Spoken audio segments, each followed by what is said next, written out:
Hello friends, I am Prince and welcome to Magnet Brains. तो हम basically class 10th में maths का अपना नया चैप्टर ट्रायंगल्स देख रहे थे, जहां पे हमारा लास्ट लेक्चर अगेन एक बहुत ज्यादा इंपॉर्टेंट और क्रूशियल लेक्चर था। क्यों इंपॉर्टेंट था सर? क्या क्या डिस्कस किया था हमने लास्ट लेक्चर में?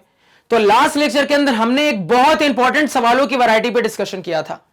लास्ट लेक्चर में जिस वैरायटी को हमने डिस्कस किया था सर, उसको सॉल्व करने के लिए हमें एक साथ थेल्स थ्योरम और उसके कन्वर्स को लगाने की जरूरत पड़ रही थी। और मैंने आपको समझाया था सर कि यह वैरायटी आपके board exam point of view से बहुत ज्यादा इंपॉर्टेंट हो जाती है, क्योंकि इस वैरायटी के सवाल के थ्रू एग्जामिनर आपके दोनों कंसेप्ट की अंडरस्टैंडिंग एक ही बार में चेक कर लेता है।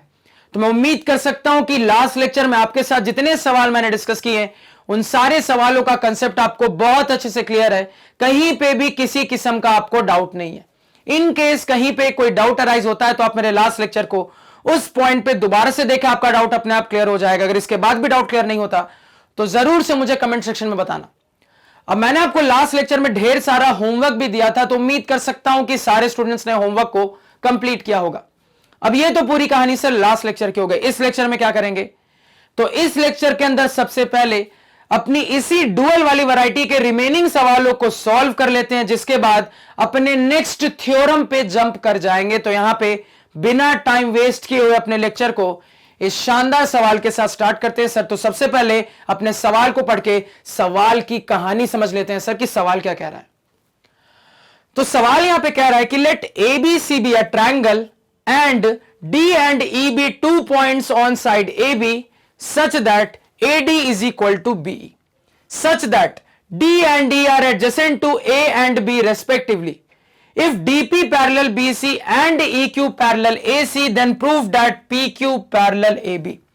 अब फटाफट मुझे बताओ कि सवाल को पढ़ के आपको क्या समझ में आ रहा है कि ये कौन सी वैरायटी है। तुरंत कहोगे सर, सवाल के लैंग्वेज को पढ़ने के बाद मुझे क्लियरली ऑब्जर्व हो रहा है कि गिवन डाटा में भी पैरेलल लाइन की बात हो रही है, और इसके साथ साथ प्रूव दैट में भी पैरेलल लाइन की बात हो रही है। तो यहां से मैं तुरंत कह सकता हूं सर कि यह हमारी डुअल कंसेप्ट वाली वैरायटी है, जिसको सॉल्व करने के लिए मुझे थेल्स थ्योरम और उसके कन्वर्स दोनों की जरूरत पड़ने वाली है। अब एक और चीज है जो सवाल को और भी ज्यादा इंटरेस्टिंग बना देती है सर। तो हो सकता है कि आपके बोर्ड एग्जाम में यह सवाल बिना फिगर के आ जाए। तो अगर यह सवाल बोर्ड एग्जाम में बिना फिगर के आता है तो फिगर को कैसे ड्रॉ करना है उसको यहां पे सीखने की कोशिश करते हैं। तो हर बात को यहां पे ध्यान से सुनते जाना सर। तो देखो यहां पे सर, तो अगर मैं यहां से यहां तक सबसे पहले अपने सवाल को पढ़ रहा हूं तो मुझे दिख रहा है सर कि कोई ट्रायंगल ABC का जिक्र चल रहा है। तो रैंडमली आपने एक ट्रायंगल को ड्रॉ किया है सर, और ट्रायंगल का नाम क्या है? तो ट्रायंगल का नाम है ट्रायंगल ABC। अब आपकी मर्जी है किस वर्टेक्स को A कहना चाहते हो, किसको B कहना चाहते हो, किसको C कहना चाहते हो, प्योरली आपकी चॉइस है। मान लो मैंने रैंडमली इस वर्टेक्स को A कह दिया, इसको B कह दिया, इसको C कह दिया, तो बना लिया हमने अपना ट्रायंगल ABC। अब इस ट्रायंगल ABC में देखो क्या कहानी चल रही है। तो आगे वाली लाइन में यहां से लेकर यहां तक मुझे कहा जा रहा है सर कि D and E be 2 points on side AB। अब इसको पढ़ के मुझे समझ में आ रहा है सर कि मुझे यहां पे कहा जा रहा है कि आपके ट्रायंगल के साइड AB के ऊपर 2 पॉइंट्स लोकेटेड है। कौन कौन से पॉइंट सर? तो एक पॉइंट D लोकेटेड है, दूसरा पॉइंट E लोकेटेड है। अब मुद्दा यह है सर कि यह तो पता चल गया कि AB के ऊपर ये 2 पॉइंट्स लोकेटेड है, लेकिन इनकी एग्जैक्ट लोकेशन कैसे पता करें सर? तो यहां पे इनके एग्जैक्ट लोकेशन के लिए आपको आगे इंफॉर्मेशन दी गई है सर। क्या इंफॉर्मेशन दी गई है? तो आगे आपको बताया जा रहा है सर कि आपके ट्रायंगल के साइड AB के ऊपर ये 2 पॉइंट्स इस तरीके से लोकेटेड है कि AD और BE आपस में बराबर हो जाए। अब बहुत ध्यान से मेरी बात को सुनना और समझना। तो इस कंडीशन के हिसाब से अगर मैं अपने पॉइंट्स को लोकेट करने की कोशिश करूंगा सर, तो मेरे पास 2 पॉसिबिलिटी निकल कर आएगी। क्या क्या पॉसिबिलिटी? बिल्कुल ध्यान से सुनना। तो पॉसिबिलिटी को समझने के लिए एक बार और इसी टाइप का ट्रायंगल यहां पे बना लेते हैं सर। तो बिल्कुल ध्यान से समझना। तो इस कंडीशन के हिसाब से अगर मैं अपने पॉइंट D और E को लोकेट करूंगा सर, तो पहली पॉसिबिलिटी यह बन सकती है कि आपका पॉइंट D A के नजदीक हो और इसी तरीके से आपका पॉइंट ई बी के नजदीक हो। अब इस पॉसिबिलिटी के अंदर क्लियरली मैं ऑब्जर्व कर पा रहा हूं सर कि एडी और बीई आपस में इक्वल है। तो पहली पॉसिबिलिटी यह बन सकती है सर इनके लोकेशन की कि पॉइंट डी ए के नजदीक हो और इसी तरीके से पॉइंट ई बी के नजदीक हो। अब यही से आपको समझ में आ रहा होगा कि दूसरी पॉसिबिलिटी कैसे बनेगी सर। यहां पे सर एक और पॉसिबिलिटी बन सकती है जिसको मुझे यहां तक पढ़ के समझ में आ रहा है। एक और पॉसिबिलिटी यह बन सकती है सर कि आपका पॉइंट डी बी के नजदीक हो और इसी तरीके से आपका पॉइंट ई ए के नजदीक हो। अब इस कंडीशन में भी मैं देख पा रहा हूं सर कि मेरा जो एडी है, ध्यान से देखना, मेरा जो एडी है सर वो बीई के बराबर है। इस कंडीशन में भी, इस पॉसिबिलिटी में भी मुझे दिख रहा है सर कि एडी बीई के बराबर है। देख पा रहे हो? बिल्कुल दिख रहा है सर। तो यहां तक सवाल को पढ़ के अगर हम अपने डायग्राम को बनाने की कोशिश कर रहे हैं सर, तो हमारे पास अपने डायग्राम में आगे बढ़ने की दो पॉसिबिलिटी निकल के आ रही है। पहली पॉसिबिलिटी में डी ए के नजदीक है, ई बी के नजदीक है, और इसी तरीके से दूसरी पॉसिबिलिटी में सर इसका एग्जैक्टली उल्टा है। यानी कि दूसरी पॉसिबिलिटी में सर ई ए के नजदीक है और डी बी के नजदीक है। मुद्दा यह है सर कि दोनों में से कौन सी सिचुएशन ले। तो दोनों में से कौन सी पॉसिबिलिटी लेनी है सर, इसको आगे जाके आगे वाली लाइन में क्लियर किया गया है। अब यहां पे मुझे क्लियर करके कह दिया गया है सर कि यह लोकेशन आपको इस तरीके से रखनी है कि D and E are adjacent to A and B respectively.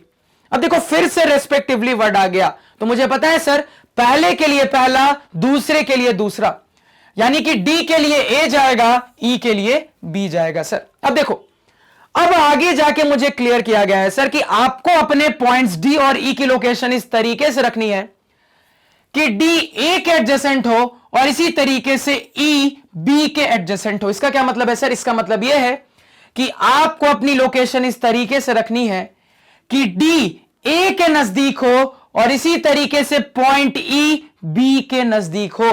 तो आगे जाके क्लियर किया गया है कि आपको अपने पॉइंट्स को किनके नजदीक रखना है। अब क्या इस सिचुएशन पे ये वाला फिगर सही हो सकता है? नहीं हो सकता है सर। क्यों? क्योंकि इस फिगर में मुझे दिख रहा है कि डी बी के नजदीक है और ई ए के नजदीक है, लेकिन यहां पे मुझे बोला जा रहा है सर कि आपको इस तरीके से पॉइंट की प्लेसमेंट करनी है कि डी पॉइंट ए के नजदीक हो और इसी तरीके से पॉइंट ई पॉइंट बी के नजदीक हो, जिसको हम एडजेसेंट भी यहां पे कह रहे हैं सर। तो अब इस लाइन में मुझे क्लियर किया गया है कि पॉइंट डी ए के एडजेसेंट है, या फिर कह लो पॉइंट डी ए के नजदीक है, और इसी तरीके से पॉइंट ई बी के एडजेसेंट है, जिसको कह लो पॉइंट ई बी के नजदीक है। यहां तक फंडा समझ में आना चाहिए सर। तो अब मैं श्योर हो चुका हूं कि मुझे इस वाले फिगर को कंसीडर करना है, इस वाले फिगर को कंसीडर नहीं करना है। यह क्लियर है सभी को? अब देखो आगे सर, ये आपके बुक का सवाल था जिसको यहां पे मैंने थोड़ा सा ट्विस्ट ऑन टर्न किया। आपके बुक में जो सवाल दिया गया था ना, उस सवाल के अंदर कहानी यहां से शुरू हुई, यहां पे खत्म हुई, ये वाली लाइन नहीं लिखी थी, और उसके बाद आपकी कहानी यहां से शुरू हुई, यहां से खत्म हुई। तो आपके बुक में जो सवाल था सर वो कुछ इस तरीके से था, यानी यहां से यहां तक लिखा था और उसके बाद यहां से यहां तक लिखा था। तो ध्यान से समझना, अगर आप बुक के सवाल के लैंग्वेज में जाओगे ना, तो बिना डायग्राम के आपको कभी सवाल नहीं आ सकता। यानी कि बुक का एग्जैक्ट सवाल अगर आपको एग्जाम में आ गया तो उसको डायग्राम देना जरूरी है।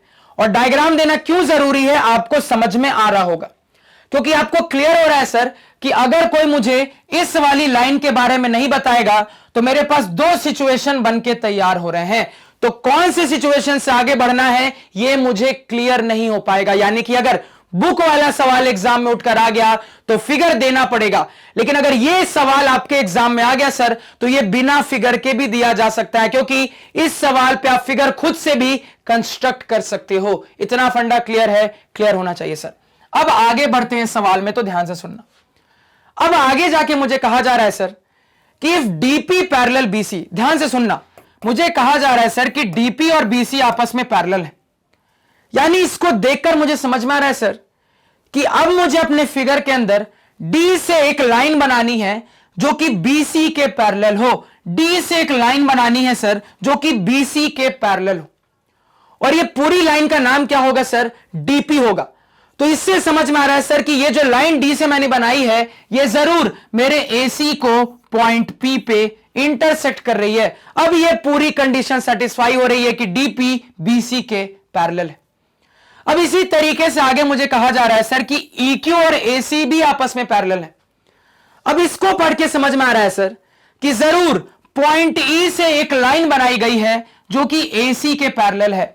तो पॉइंट E से AC के पैरेलल एक लाइन बनाई गई है, और ये लाइन का पूरा नाम क्या है सर? तो पूरा नाम EQ है। तो इससे समझ में आ रहा है सर कि जरूर E से बनने वाली ये लाइन मेरे ट्रायंगल के साइड BC को Q पे इंटरसेक्ट कर रही होगी सर।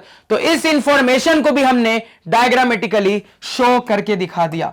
अब वो फाइनली मुझे कहा जा रहा है सर कि प्रूव करके दिखाओ कि PQ और AB आपस में पैरेलल होंगे।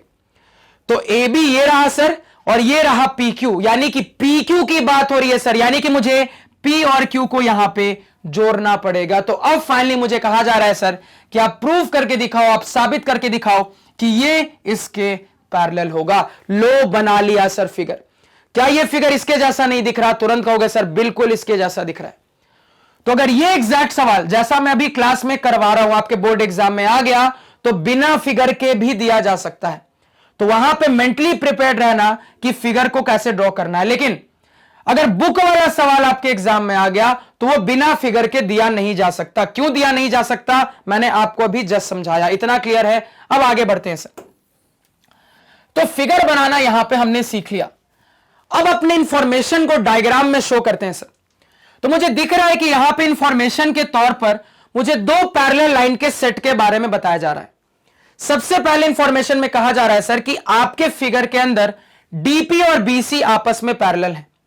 तो ये रहा सर फिगर, ये रहा डीपी, ये रहा बीसी। तो पहले इंफॉर्मेशन में कहा जा रहा है सर कि डीपी और बीसी आपस में पैरेलल हैं। तो हमने अपने फर्स्ट इंफॉर्मेशन को फिगर में रिप्रेजेंट करके दिखा दिया। अब सेकंड इंफॉर्मेशन पे चलते हैं सर। तो सेकंड इंफॉर्मेशन में कहा जा रहा है कि इसी फिगर के अंदर EQ और AC भी आपस में पैरेलल है। तो ये रहा सर EQ, ये रहा AC। तो सेकंड इंफॉर्मेशन में कहा जा रहा है सर कि ये दोनों भी आपस में पैरेलल हैं। तो इसको भी हमने अपने फिगर में रिप्रेजेंट कर लिया। तो अब हमने अपने दोनों मेन इंफॉर्मेशन को अपने डायग्राम में रिप्रेजेंट कर लिया है सर। अब आगे बात करते हैं। अब यहां पे मुझे क्लियरली ऑब्जर्व हो रहा है सर कि दो पैरेलल लाइन का सेट है। तो अभी तक जो हम चीजें सीखते हुए आ रहे हैं उस एक्सपीरियंस से हम जानते हैं सर कि जितने पैरेलल लाइन के सेट होते हैं उतने ट्रायंगल्स की जरूरत पड़ती है, और उतने ट्रायंगल्स में हम थेल्स थ्योरम लगाते हैं। और जब हम थेल्स थ्योरम का रिजल्ट लिखते हैं तो हम यूजुअली ये ऑब्जर्व करते हैं सर कि हमारे जो ट्रायंगल्स सेलेक्ट होकर आते हैं उनमें कोई ना कोई साइड कॉमन जरूर होता है, और उस कॉमन साइड के कारण जब हम दोनों ट्रायंगल के थेल्स थ्योरम का रिजल्ट लिखते हैं तो दोनों के रिजल्ट में उस कॉमन साइड का पार्ट मुझे दिखता है, जहां से हम दोनों रिजल्ट को जब कोरिलेट करते हैं तो वहां से एक फाइनल रिजल्ट आता है। अब उस फाइनल रिजल्ट के लिए जब हम अपने ट्रायंगल को ढूंढने के बाद उसमें कन्वर्स लगा देते हैं तो जिन लाइनों को पैरेलल प्रूव करना होता है सर वो प्रूव हो जाता है। तो पूरा प्रोसीजर क्या है हमें बहुत अच्छे से पता है, अप्लाई कर दो। तो यहां पे अब अपने पैरेलल लाइंस के लिए ट्रायंगल ढूंढना स्टार्ट करते हैं, ट्रायंगल सेलेक्ट करना स्टार्ट करते हैं सर। तो शॉर्टकट ट्रायंगल सेलेक्ट करने का हमें बहुत अच्छे से पता है सर, जो कि ये कहता है कि यूजुअली आपके फिगर के जो बड़े ट्रायंगल्स होते हैं सर वही सेलेक्ट होते हैं। मेन क्राइटेरिया क्या है? तो मेन क्राइटेरिया ये कहता है सर कि आपको इस तरीके से अपना ट्रायंगल सेलेक्ट करना है सच दैट आपका जो पैरेलल लाइन का सेट है वो ट्रायंगल के अंदर आना चाहिए, और इस तरीके से अंदर आना चाहिए कि उन पैरेलल लाइनों में से एक लाइन आपके ट्रायंगल का साइड बन जाना चाहिए। अब इस चीज को ध्यान में रखते हुए, इस सिलेक्शन क्राइटेरिया को ध्यान में रखते हुए जब मैं अपने रेड वाले पैरेलल लाइन के सेट के लिए ट्रायंगल ढूंढने लगा सर, तो मुझे यहां पे क्लियरली दिख रहा है कि अगर मैं ये ऑरेंज वाला ट्रायंगल सेलेक्ट करूंगा तो मेरा काम हो जाएगा, क्योंकि यहां पे अब मुझे अपनी दोनों कंडीशन फुलफिल होती हुई दिख रही है सर। मुझे यहां पे दिख रहा है कि इस ऑरेंज वाले ट्रायंगल में हमारे रेड वाले पैरेलल लाइन का सेट अंदर की ओर लाई कर रहा है, और इस तरीके से लाई कर रहा है कि इस पैरेलल लाइन के सेट में से एक लाइन मेरे ट्रायंगल का साइड भी बन जा रही है सर। तो यहां पे अपने रेड वाले पैरेलल लाइन के सेट के लिए हमने अपना ट्रायंगल ढूंढ लिया। अब यही कहानी ब्लू वाले पैरेलल लाइन के सेट के लिए दोहराएंगे सर। तो अगेन इसी सिलेक्शन क्राइटेरिया के हिसाब से अगर मैं अपने ब्लू वाले पैरेलल लाइन के सेट के लिए ट्रायंगल ढूंढूंगा सर, तो मुझे ऑब्जर्व हो रहा है कि अगर मैं अपना पिंक वाला ट्रायंगल ले लूं, अगर मैं अपना पिंक वाला ट्रायंगल ले लूं तो मेरा काम हो जाएगा सर। क्यों? क्योंकि पिंक वाला ट्रायंगल इस तरीके से है कि मेरी ब्लू वाली पैरेलल लाइन की सेट ट्रायंगल के अंदर भी आ रही है और इस तरीके से अंदर आ रही है कि इन पैरेलल लाइन में से एक लाइन मेरे ट्रायंगल का साइड भी बन जा रही है सर। तो हम जो सिलेक्शन का क्राइटेरिया जानते हैं उस क्राइटेरिया के हिसाब से हमने यहां पे अपने दो पैरेलल लाइन के सेट के लिए अपने ट्रायंगल्स को सेलेक्ट कर लिया सर। अब क्या इंटरेस्टिंग दिखा? तो इंटरेस्टिंग यह दिखा सर कि अभी तक जो सवाल करते हुए आ रहे थे वहां पे दो पैरेलल लाइन के सेट के लिए दो अलग अलग ट्रायंगल सेलेक्ट होते थे, तो उसके बाद उन दो अलग अलग ट्रायंगल में हम अपना थेल्स थ्योरम लगाते थे। लेकिन यहां पे सिचुएशन कुछ ऐसी बन रही है सर कि दोनों पैरेलल लाइन के सेट के लिए एक ही ट्रायंगल सेलेक्ट हुआ है सर, क्योंकि अल्टीमेटली आपको दिख रहा है सर यहां पे कि हमारा ऑरेंज वाला ट्रायंगल और पिंक वाला ट्रायंगल दोनों एक ही ट्रायंगल है। तो यहां पे क्या स्पेशल हुआ सर? तो यहां पे मुझे यह स्पेशल दिख रहा है कि दोनों पैरेलल लाइन के सेट के लिए एक ही ट्रायंगल सेलेक्ट हुआ है। अब कंसेप्ट से बिल्कुल मत भटकना, क्योंकि कंसेप्ट में क्या सीखते हुए आ रहे हैं सर? तो कंसेप्ट में हम ये सीखते हुए आ रहे हैं कि दो पैरेलल लाइन के सेट के लिए दो ट्रायंगल सेलेक्ट होता है और उन दो ट्रायंगल के लिए दो थेल्स थ्योरम के रिजल्ट आते हैं। अब देखो यहां पे आपके पास एक ही ट्रायंगल है, मानता हूं, लेकिन एक ही ट्रायंगल के अंदर दो तरीके से पैरेलल लाइन का सेट क्रिएट हो रहा है। यहां पे सर आपके पास जरूर सिर्फ एक ही ट्रायंगल है, लेकिन इस एक ही ट्रायंगल के अंदर दो तरीके से पैरेलल लाइन का सेट क्रिएट हो रहा है। तो अगर दो तरीके से पैरेलल लाइन का सेट क्रिएट हो रहा है तो क्या इसी ट्रायंगल के अंदर हम दो तरीके से थेल्स थ्योरम का रिजल्ट नहीं लिख सकते? बिल्कुल लिख सकते हैं सर। तो जो कंसेप्ट सीखा है उस कंसेप्ट से यहां पे मत भटकना। यहां पे दिख रहा है सर एक ही ट्रायंगल के अंदर दो पैरेलल लाइन का सेट क्रिएट हो रहा है, यानी कि सर चूंकि दो पैरेलल लाइन का सेट क्रिएट हो रहा है तो इसी ट्रायंगल के अंदर हम दो तरीके से अपना थेल्स थ्योरम का रिजल्ट लिख सकते हैं, और यूजुअली हम अपना सबसे बेसिक वाला रिजल्ट लिखते हैं सर। तो यहां पे अपने इसी ट्रायंगल में दो तरीके से थेल्स थ्योरम का रिजल्ट लिखो अपने दोनों पैरेलल लाइन के सेट के लिए। तो ध्यान से देखना सर, तो ट्रायंगल क्या है सर? ट्रायंगल एबीसी ही है। दोनों ही कंडीशन में मेरा ट्रायंगल एबीसी ही है सर, लेकिन दोनों कंडीशन के लिए पैरेलल लाइन के सेट अलग अलग है। मान लो सबसे पहले अपने रेड वाले पैरेलल लाइन के सेट पे बात करते हैं। तो रेड वाला पैरेलल लाइन का सेट क्या है सर? डीपी पैरेलल बीसी है।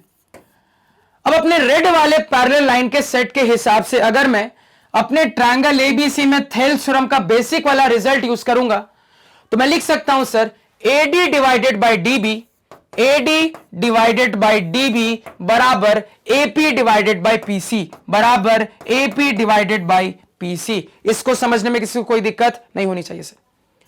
अब इसी तरीके से अपने इसी ट्रायंगल एबीसी के अंदर अब ब्लू वाले पैरेलल लाइन के सेट के हिसाब से मैं अपना थेल्स थ्योरम का रिजल्ट लिखूंगा तो क्या हो जाएगा सर? तो सबसे पहले अपने पैरेलल लाइन का सेट यहां पे रिप्रेजेंट कर लेते हैं। तो पैरेलल लाइन का सेट क्या है सर? ब्लू वाला, यानी कि sir E Q parallel AC.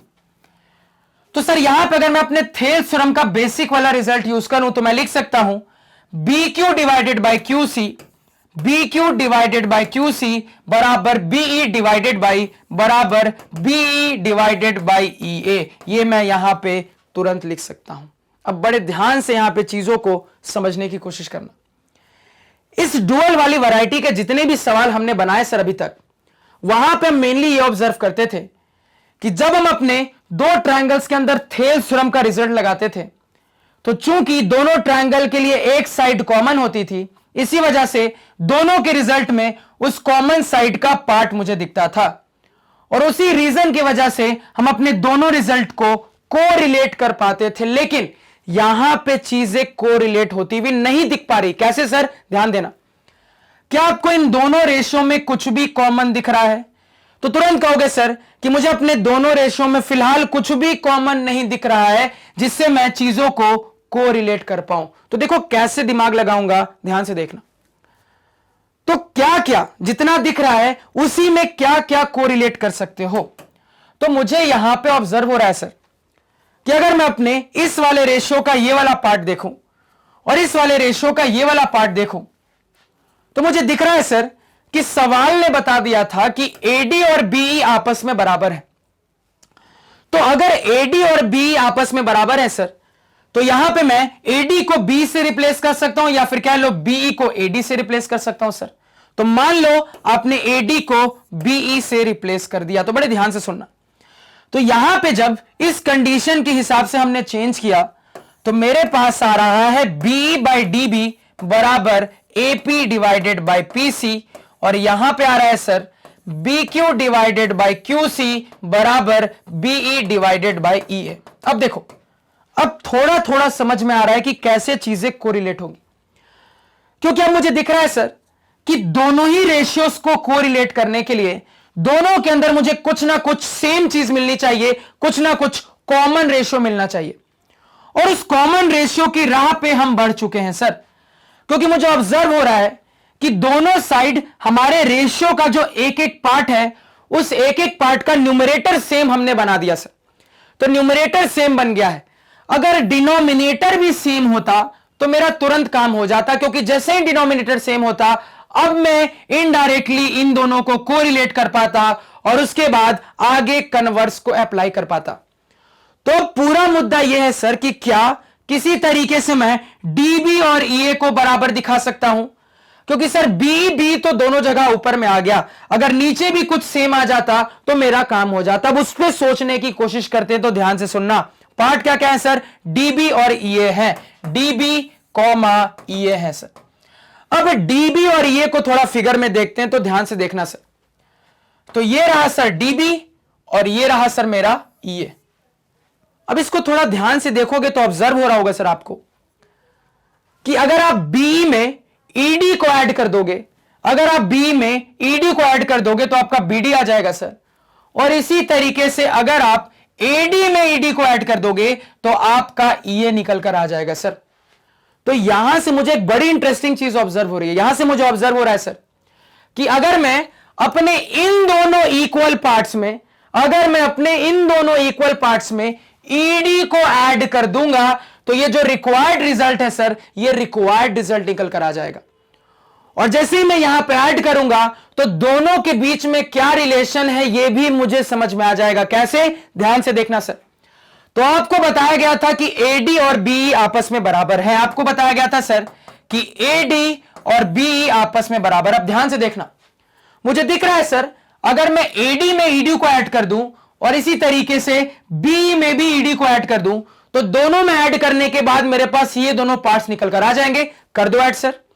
तो अगर मैं दोनों साइड यहां ED को ऐड करता हूं तो मेरे पास आ जाएगा AD प्लस ED बराबर BE प्लस ED। क्लियर है, हमने दोनों साइड ED को ऐड कर दिया। क्यों किया सर, क्योंकि मुझे दिख रहा है कि मुझे जो भी रिलेशन चाहिए इन पार्ट्स में चाहिए। तो जब इन पार्ट्स को हमने अपने डायग्राम में ऑब्जर्व किया तो मुझे ऑब्जर्व हो रहा है सर कि इस छोटे पार्ट में ED ऐड होगा तो मेरा BD निकल कर आ जाएगा, और इस छोटे पार्ट में अगर ED ऐड होगा तो मेरा EA निकल कर आ जाएगा। तो ये पोर्शन कैसे आ रहा है मुझे समझ में आ चुका है। और इंटरेस्टिंग तो ये है सर कि ये जो छोटे पार्ट्स हैं ये मुझे सवाल ने बता दिया है कि आपस में बराबर है। तो अगर आपस में बराबर हैं तो यहां पे अगर मैं अपनी इक्वेशन के फॉर्मेट में दोनों साइड सेम चीज को ऐड करूंगा तो क्या इक्वेशन को कोई फर्क पड़ेगा? कोई फर्क नहीं पड़ेगा, लेकिन इससे फायदा जरूर हो जाएगा। फायदा ये हो जाएगा सर अब ये कंबाइन होकर मुझे ये दोनों दे देंगे और इनके बीच में मुझे यहां पे रिलेशन भी मिल जाएगा सर। तो AD प्लस ED क्या है सर? तो AD प्लस ED मेरा AE के बराबर है या फिर कह लो EA के बराबर है। इसी तरीके से सर BE और ED क्या है? तो ये रहा सर BE, ये रहा ED, ये दोनों मिलकर मेरा DB के बराबर है। तो यहां पे जिस चीज की कमी थी सर वो पूरी हो गई, क्योंकि मैं ये सोच ही रहा था कि न्यूमरेटर तो बराबर हो गया है, अगर डिनोमिनेटर बराबर साबित हो जाए तो मेरा काम हो जाएगा सर। और बराबर हमने यहां पे साबित कर भी दिखाया। नोट डाउन करो सर। अब मुझे दिख रहा है सर कि जब ये दोनों आपस में बराबर हैं तो यहां पे मैं इनडायरेक्टली रिप्लेसमेंट कर सकता हूं। तो मान लो इस डीबी को भी मैंने क्या बना दिया, इस डीबी को भी मैंने यहां पे ये बना दिया। अब मेरे पास वो सिचुएशन आ गई है जहां पे दिख रहा है दोनों के थेल्स थ्योरम के रिजल्ट में एक पोर्शन कॉमन है, एक रेशियो कॉमन है। तो क्या इनडायरेक्टली ये दोनों आपस में कोरिलेट नहीं हो सकते? बिल्कुल हो सकते हैं सर। तो अब मैं यहां पे कोरिलेट करने के बाद लिख सकता हूं कि AP डिवाइडेड बाय PC बराबर BQ डिवाइडेड बाय QC। इतना क्लियर है सर? तो मेरे पास एक कंबाइंड रिजल्ट आ गया है सर। अब इस कंबाइंड रिजल्ट में जो पार्ट्स हैं उन पार्ट्स को मुझे ऑब्जर्व करना है कहां है, और उस ऑब्जर्वेशन से मुझे पता करना है कि कौन सा ट्रायंगल सेलेक्ट करना पड़ेगा, और जैसे ही उस ट्रायंगल में अपना कन्वर्स लगाऊंगा तो मेरा काम हो जाएगा सर। तो पार्ट्स देखो, मेरे पार्ट्स है सर AP PC, ध्यान देना AP और मेरा PC, तो इन दोनों को पहले हाईलाइट कर लिया। इसी तरीके से मेरे दूसरे पार्ट से सर BQ और QC, तो ये रहा BQ, ये रहा QC। अब अपने पार्ट्स को देखकर मुझे बहुत अच्छे से समझ में आ रहा है सर कि मुझे अपना कौन सा ट्रायंगल सेलेक्ट करना है। अगेन अपने पार्ट्स को देखकर समझ में आ रहा है सर कि फिर से मुझे यही बड़ा वाला ट्रायंगल ABC ही सेलेक्ट करना है। तो फिर से अगर मैं अपने इसी बड़े वाले ट्रायंगल के अंदर ऑब्जर्व करूंगा तो मुझे दिख रहा है सर कि एक लाइन PQ को इस तरीके से ड्रॉ किया गया है कि ये मेरे ट्रायंगल ABC के दो साइड्स AC और BC को सेम रेशियो में डिवाइड कर रहा है। और मुझे पता है कि ऐसा सेम रेशियो का डिवीजन तभी पॉसिबल है अगर वो लाइन आपके ट्रायंगल के बचे हुए थर्ड साइड के पैरेलल हो। तो हो गया सर प्रूफ जो हमें यहां पे प्रूफ करना था। तो यहां पे जैसा ही मैं कन्वर्स लगाऊंगा तो तुरंत कह सकता हूं सर कि ऐसा तभी पॉसिबल है अगर PQ is parallel to AB, और यही चीज मुझे यहां पे प्रूफ करनी थी। तो एक बहुत प्यारा सवाल। तो सवाल की पूरी कहानी वही चली है, पूरी सोच वही चली है। बस इंटरेस्टिंग यह था यहां पर कि अभी तक जितने सवाल किए थे वहां पे अलग अलग ट्रायंगल में कहानी चल रही थी। यहां एक ही ट्रायंगल के अंदर दो तरीके से पैरेलल लाइन का सेट मिला, और मुझे पता है सर कि हर एक पैरेलल लाइन के सेट के हिसाब से हम अपने थेल्स थ्योरम की बात कर सकते हैं। तो अगर एक ही ट्रायंगल के अंदर दो तरीके से पैरेलल लाइन का सेट है सर, तो एक ही ट्रायंगल के लिए हम दो तरीके से थेल्स थ्योरम की बात कर सकते हैं। और जैसे ही हमने किया तो हमारे पास अपना रिक्वायर्ड रिजल्ट निकल कर आ गया। तो एग्जाम पॉइंट ऑफ व्यू से एक बहुत अच्छा सवाल, बहुत तगड़ा सवाल। यहां तक चीजों को समझने में किसी को कोई दिक्कत नहीं होनी चाहिए सर। अब यहां पे यही जो चीजें मैंने आपको बताई हैं सर, इसको प्रॉपर प्रेजेंटेशन से लिख लेते हैं। तो यहां पे हर बात को ध्यान से सुनते जाना सर। तो प्रेजेंटेशन के अंदर सबसे पहले हम अपना डायग्राम ड्रॉ करते हैं सर। अब जितना रंग बिरंगा डायग्राम मैंने ड्रॉ किया है, इतना रंग बिरंगा आपको ड्रॉ नहीं करना है। आपको अपना बेसिक स्ट्रक्चर ड्रॉ करना है, और इस बेसिक स्ट्रक्चर के अंदर ये जो गिवन इंफॉर्मेशन है सर, यानी कि ये जो पैरेलल लाइन के सेट्स हमें गिवन है सर, उसको रिप्रेजेंट कर लेना है। बस इतना करना है आपको डायग्राम में। अब डायग्राम के नीचे क्या आता है सर? तो डायग्राम के नीचे आता है गिवन, और गिवन के अंदर सवाल मुझे जितनी इंफॉर्मेशन दे देता है सर, उसी को हम यहां पे लिख लेते हैं। तो मेनली सवाल ने क्या इंफॉर्मेशन दी? तो मेनली सवाल ने आपको यही दो इंफॉर्मेशन दी थी सर। तो इसी इंफॉर्मेशन को यहां पे लिख लेते हैं। तो गिवन में लिख लेंगे सर कि DP parallel BC and EQ parallel AC। अब गिवन के नीचे आता है सर टू प्रूफ। अब किन लाइनों को पैरेलल प्रूफ करना है? तो मुझे PQ और AB को आपस में पैरेलल प्रूफ करना है सर। तो टू प्रूफ भी बना लिया। अब इसके नीचे क्या आता है सर? इसके नीचे आता है कंस्ट्रक्शन। अब आप मुझे खुद सोचकर बताइए कि इस पर्टिकुलर सवाल को सॉल्व करने के लिए क्या हमने अलग से कुछ भी ड्रॉ किया? तो आप तुरंत कहोगे सर अलग से हमने कुछ भी ड्रॉ नहीं किया है, यानी कि कंस्ट्रक्शन में क्या हो जाएगा? नील हो जाएगा सर। इसके बाद आता है थ्योरम्स स्लैश फॉर्मूलेज यूज्ड। अब यहां पे एक स्टूडेंट का मैं डाउट क्लियर करना चाहता हूं, तो ध्यान से सुनना। स्टूडेंट का डाउट यह था कि सर जब आपने क्लास 9th में प्रूफ डैट के सवाल करवाए थे तो आप ये वाला पार्ट नहीं लिखते थे, आप सीधे कंस्ट्रक्शन के बाद प्रूफ पे आ जाते थे। लेकिन जब आप 10th में प्रूफ डैट के सवाल करवा रहे हो तो आप इस पार्ट को ऐड करने पे इतना जोर क्यों दे रहे हो? तो रीजन ध्यान से समझना। देखो जब हम 9th में होते हैं ना, तो चीजों को ज्यादा से ज्यादा सीखने की, ज्यादा से ज्यादा समझने की कोशिश करते हैं। लेकिन जब हम 10th में जाते हैं सर, तो हमने जितना सीखा है उसको हमको शो भी करके दिखाना होता है एग्जामिनर को, और एक बड़े प्लेटफॉर्म पे शो करके दिखाना होता है, जहां पे कौन सा टीचर हमारी कॉपी को चेक करेगा हमें बिल्कुल पता नहीं होता। आपकी कॉपी एक तरीके से आपकी प्रोफाइल होती है सर। आप अपने प्रोफाइल को जितना शानदार रखोगे ना, सामने वाला आपकी प्रोफाइल से उतना ज्यादा इंप्रेस होता है। अब सामने वाले को तो पता होता नहीं है कि किसकी कॉपी है, क्योंकि स्कूल में आपने यूजुअली ऑब्जर्व किया होगा कि जो तेज स्टूडेंट्स होते हैं, जो पढ़ने में थोड़े अच्छे होते हैं ना, टीचर्स उनकी कॉपी को बड़े लिबरली, बड़े मतलब रैंडम वे में चेक करते हैं, क्योंकि उनको पता होता है कि ये तो सारी चीजें सही लिखकर ही आएगा और उसको ज्यादा नंबर मिलते हैं। लेकिन जब आप बोर्ड एग्जाम में बैठते हो तो किसी को पता नहीं होता कौन सा स्टूडेंट कैसा है। वहां पे आपकी पूरी प्रोफाइल, आपकी आंसर शीट होती है।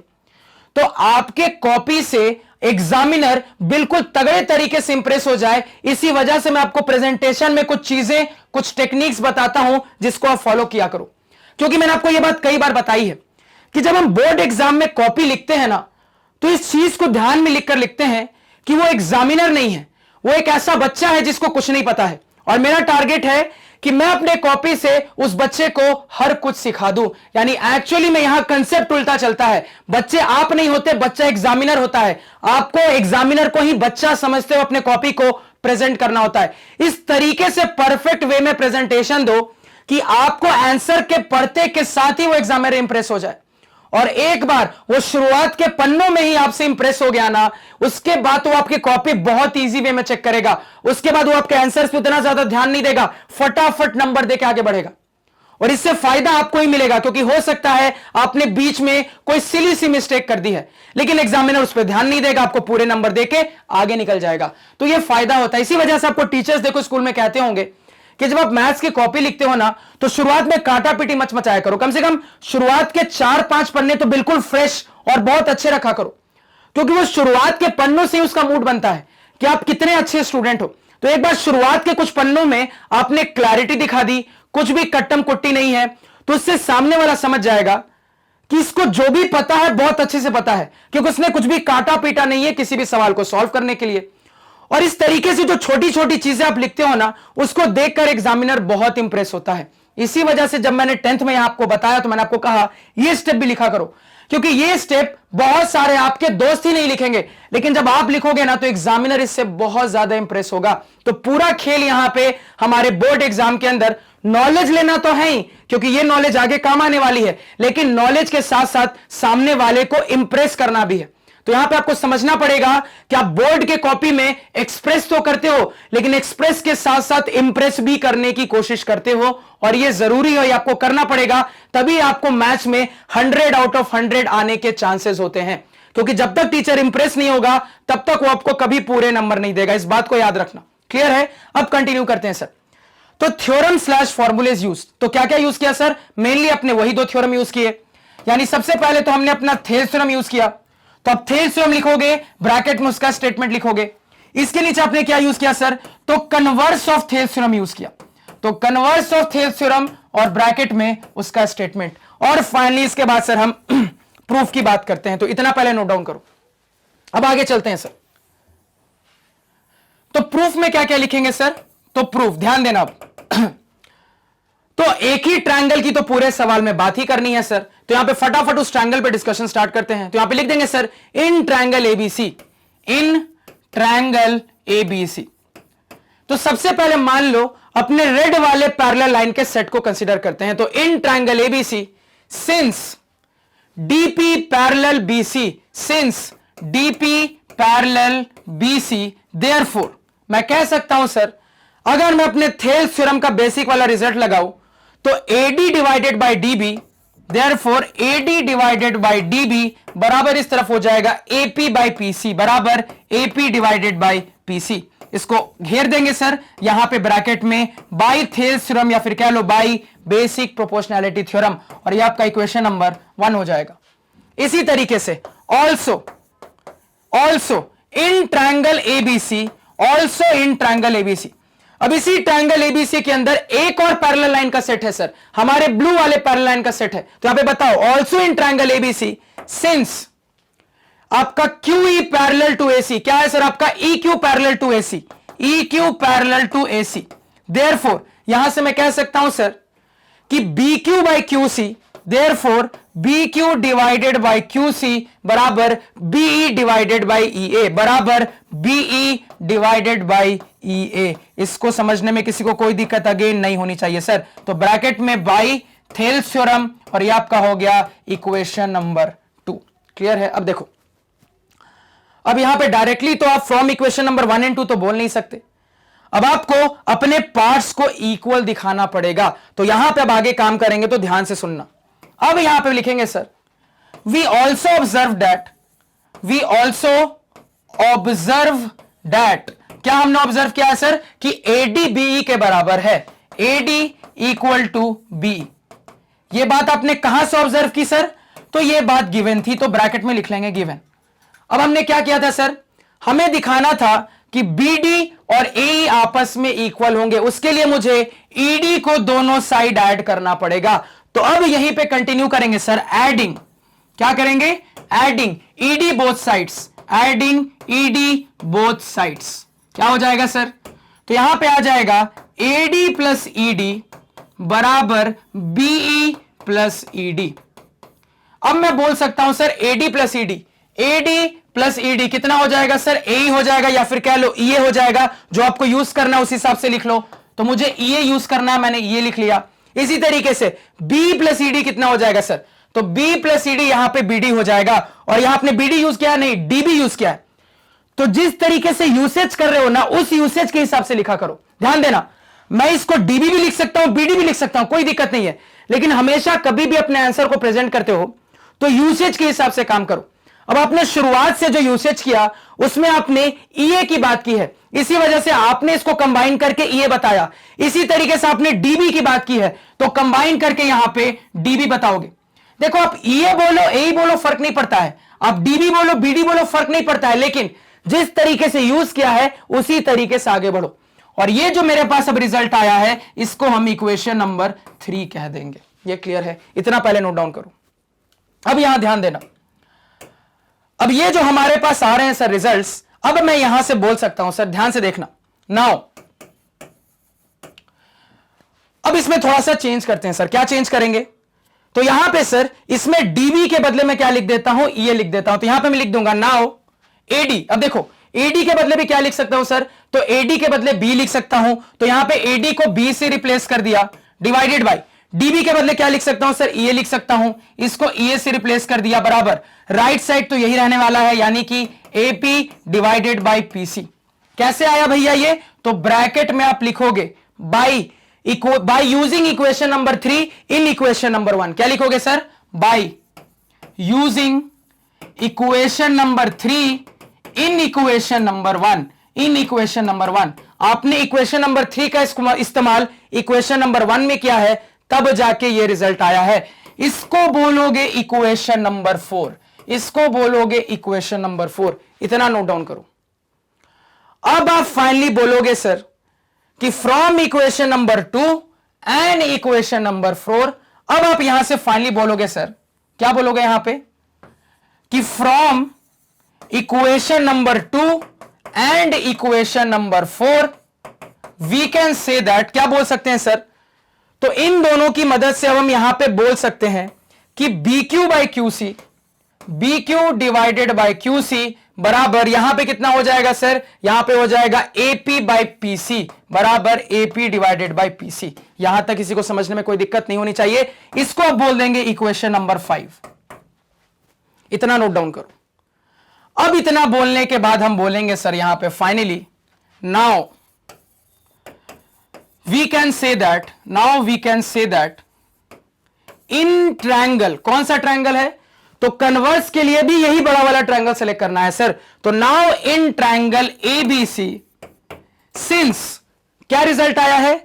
B Q divided by Q C बराबर AP divided by PC, we can से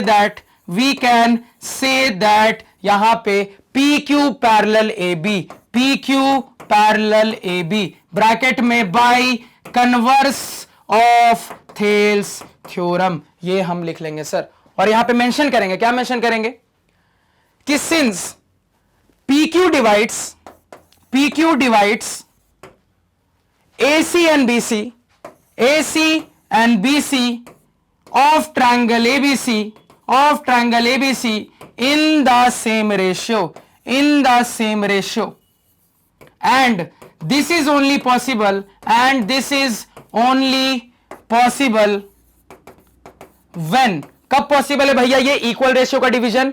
तो ऐसा इक्वल रेशियो का डिवीजन तभी पॉसिबल है अगर वो लाइन आपके ट्रायंगल के बचे हुए थर्ड साइड के पैरेलल हो, यानी कि this is only possible when PQ parallel AB। तो इतना लिखना पड़ेगा भैया, इस सवाल में बहुत कुछ लिखना है, तो बड़े ध्यान से यहां पे अपने प्रेजेंटेशन पे ध्यान देना। तो थोड़ा साइड हो जाता हूं, चीजों को नोट डाउन कर लो। तो फंडा समझ में आया? इतना लिख दोगे पूरे में पूरे नंबर। क्लियर है? नेक्स्ट सवाल पे चलते हैं सर। अब ये रहा सर हमारा नेक्स्ट सवाल, और अगेन एक शानदार सवाल, एग्जाम पॉइंट ऑफ व्यू से एक बहुत इंपॉर्टेंट सवाल। तो सबसे पहले अपने सवाल को पढ़ के सवाल की कहानी समझ लेते हैं सर। सवाल यहां पे कह रहा है कि in the figure ABC is a triangle in which AB is equal to AC, points D and E are the points on the side AB and AC respectively such that AD is equal to AE, show that the points B, C, E and D are concyclic. अब मैं आपसे पूछना चाहता हूं कि सवाल मैंने आपके सामने पढ़ दिया है, अब तुरंत मुझे बताओ कि ये कौन सी वैरायटी का सवाल है? ये थेल्स वाली वैरायटी है, ये कन्वर्स वाली वैरायटी है, या फिर ये डुअल वाली वैरायटी है? तो वीडियो को पॉज करो, 2 मिनट सोचने की कोशिश करो सर। तो यहां पे अगर आपने वीडियो को पॉज करके सोचने की कोशिश की है तो आपको वैरायटी डिटरमाइन करने में बहुत प्रॉब्लम जा रही होगी। क्यों प्रॉब्लम जा रही है सर? क्योंकि जब मैं सवाल के लैंग्वेज को पढ़ रहा हूं तो सवाल के लैंग्वेज में मुझे दूर दूर तक पैरेलल लाइनों का कोई भी जिक्र नहीं मिल रहा। अब चूंकि सवाल के लैंग्वेज में कहीं पे भी पैरेलल लाइनों के बारे में बात नहीं हो पा रही है, इसी वजह से मुझे वैरायटी डिटरमाइन करने में बहुत ज्यादा दिक्कत जा रही है सर। तो क्या करें?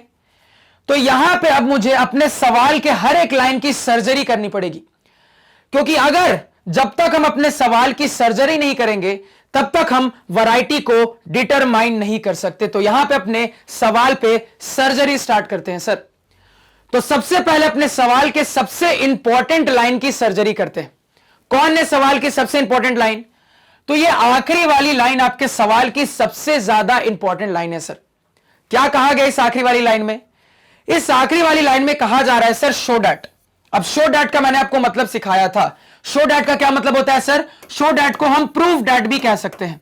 तो कुल मिला के साबित करके दिखाओ। क्या साबित करना है सर?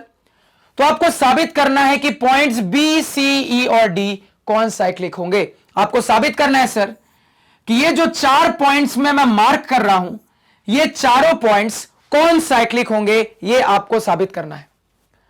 और 9th में मैं आपको बहुत अच्छे से कौन साइक्लिक पॉइंट्स का कंसेप्ट सिखा चुका हूं। तो इस कंसेप्ट को थोड़ा सा यहां पे रिवाइज करते हैं, तो ध्यान से सुनना। तो आपको कुल मिला के साबित करना है सर कि ये जो 4 पॉइंट्स हैं ये कौन साइक्लिक होंगे। तो पॉइंट्स कौन साइक्लिक होंगे, इसका क्या मतलब होता है सर?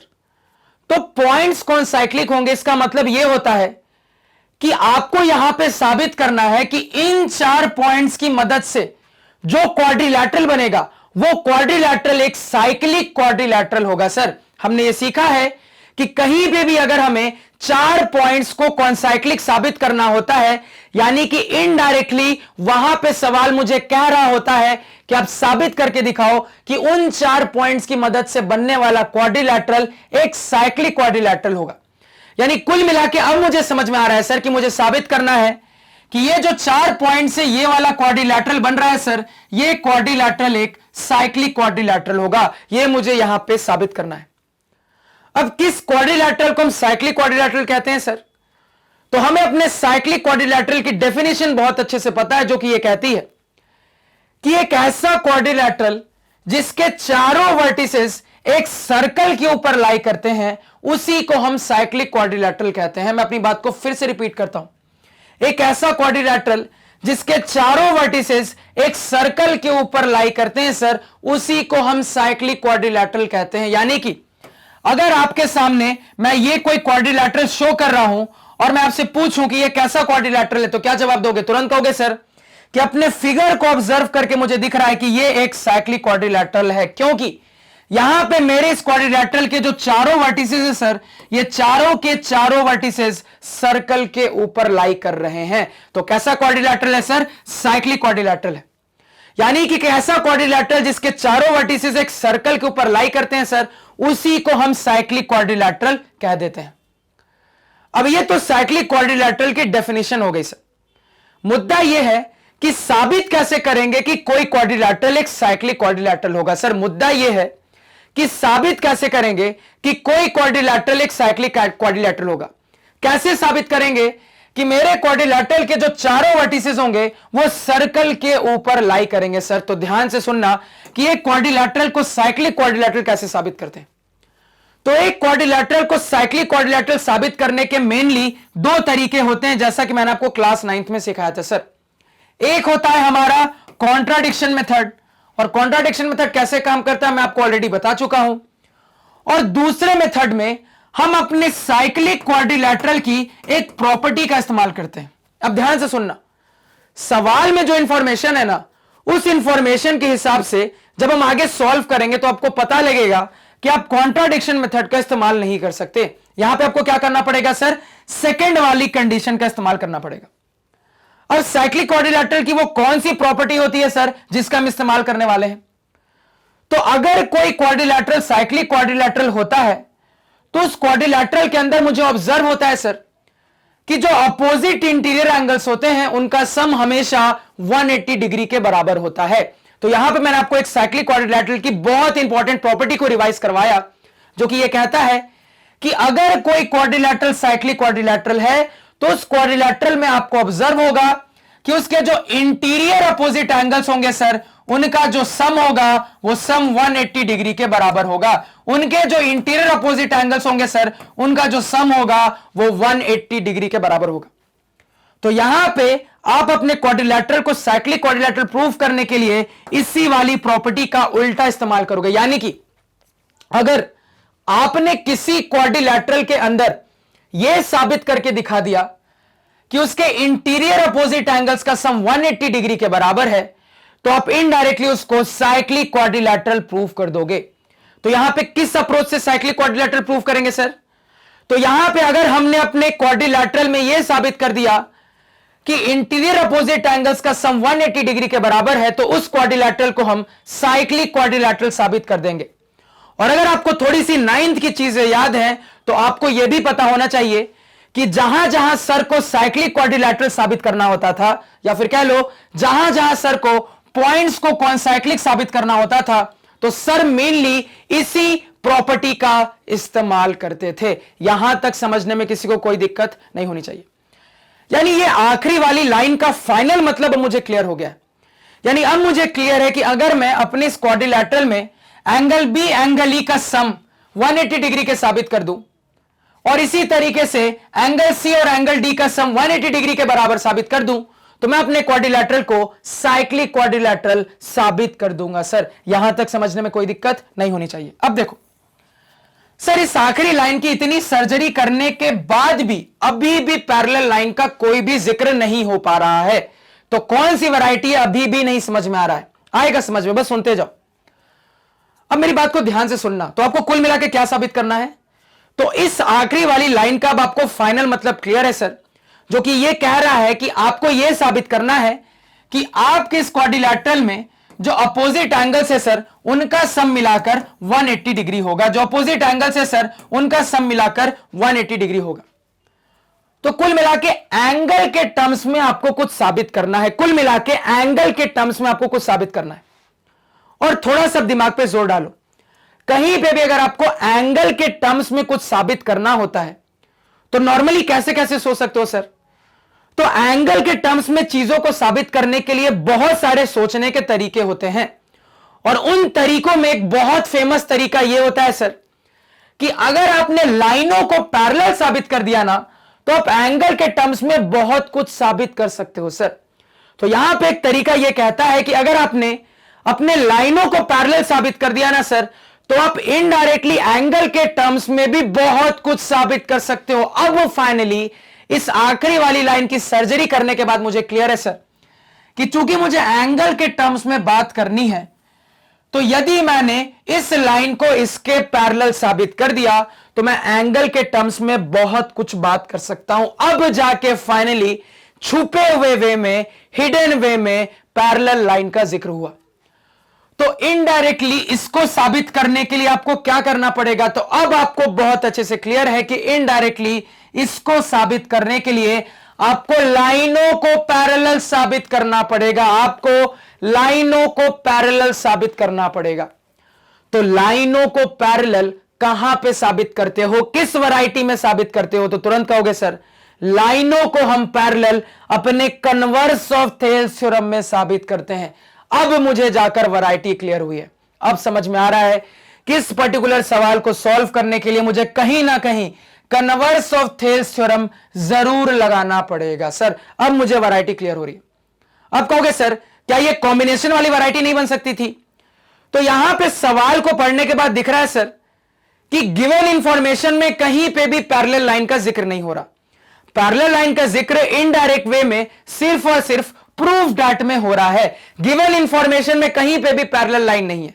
तो इससे मैं तुरंत कह सकता हूं कि जी हां ये मेरे कन्वर्स वाली ही वैरायटी है। इतना फंडा क्लियर है। अब आगे सर, अब आपको समझ में आ गया है कि यहां पे आपको इस लाइन को इसके पैरेलल शो करना है, यानी कुल मिला के आपको कन्वर्स ऑफ थेल्स थ्योरम का इस्तेमाल करना पड़ेगा। ये क्लियर है। अब देखो आगे, तो कन्वर्स ऑफ थेल्स थ्योरम लगाने के लिए, लाइनों को पैरेलल साबित करने के लिए अल्टीमेटली फिर से मुझे एक ट्रायंगल की जरूरत पड़ती है सर। तो अब मेरा काम क्या है, यहां पे ट्रायंगल को सिलेक्ट करने की कोशिश करना कि मेरा रिक्वायर्ड ट्रायंगल क्या होगा। तो मेरा हिंट मुझे पता है सर, हिंट ये कहता है कि आपके फिगर में जो बड़े ट्रायंगल्स होते हैं नॉर्मली वही सिलेक्ट होते हैं। अब आपको इस लाइन को इसके पैरेलल साबित करना है। तो यहां पे अगर मैं अपने ट्रायंगल के सिलेक्शन का क्राइटेरिया लगाऊं तो बताओ कौन सा ट्रायंगल सेलेक्ट होगा? तो तुरंत कहोगे सर कि यहां पे अगर मैं अपने ट्रायंगल के सिलेक्शन का क्राइटेरिया लगाऊं तो मुझे समझ में आ रहा है कि अगर मैं इस सबसे बड़े वाले ऑरेंज ट्रायंगल को सिलेक्ट करूंगा तो मेरा काम हो जाएगा। कैसे काम हो जाएगा? तो मुझे दिख रहा है सर कि सिलेक्शन की दोनों कंडीशन यहां पे सेटिस्फाई हो रही है। मुझे दिख रहा है कि ये ट्रायंगल इस तरीके से सिलेक्ट हुआ है कि ये जो लाइनें हैं सर, ये लाइनें मेरे ट्रायंगल के अंदर भी आ रही हैं और इस तरीके से अंदर आ रही हैं कि इन दो लाइनों में से एक लाइन मेरे ट्रायंगल का साइड भी बन जा रही है। तो कौन सा ट्रायंगल सेलेक्ट करके जिसके अंदर हमें कन्वर्स की बात करनी है सर, ये अब हमें बहुत अच्छे से क्लियर हो गया है। अब चलते हैं सवाल के गिवन इंफॉर्मेशन पे। तो बड़े ध्यान से चीजों को समझने की कोशिश करना कि डाटा और क्या क्या गिवन है सर। तो यहां पे सवाल को पढ़ने के बाद समझ में आ रहा है कि ए बी ए सी आपस में बराबर है। सबसे पहला डाटा गिवन है। क्या कहा जा रहा है सर कि ये पूरा ए बी और ये पूरा ए सी आपस में बराबर है। तो बड़े ध्यान से देखना, तो एक ऐसा ट्रायंगल है सर जिस ट्रायंगल के दो साइड्स आपस में बराबर है। ऐसे ट्रायंगल को हम क्या कहते हैं? ऐसे ही ट्रायंगल को हम आइसोसेलेस ट्रायंगल कहते हैं सर। और आइसोसेलेस ट्रायंगल में आप एंगल के टर्म्स में भी बात कर सकते हो, क्योंकि आपको पता है सर कि आइसोसेलेस ट्रायंगल्स के अंदर आपके इक्वल साइड्स के जो अपोजिट एंगल्स होते हैं सर, इक्वल साइड्स के जो अपोजिट एंगल्स होते हैं सर, वो आपस में इक्वल होते हैं। और आपको अल्टीमेटली दिख रहा है कि आपको एंगल के टर्म्स में बात करनी है, यानी कि यहां से यह भी समझ में आ रहा है कि आपको आइसोसेलेस ट्रायंगल के एंगल वाले प्रॉपर्टी का भी इस्तेमाल कहीं ना कहीं करना पड़ेगा सर। तो मुझे कहा गया था कि आपके ट्रायंगल में ए बी और ए सी आपस में इक्वल है।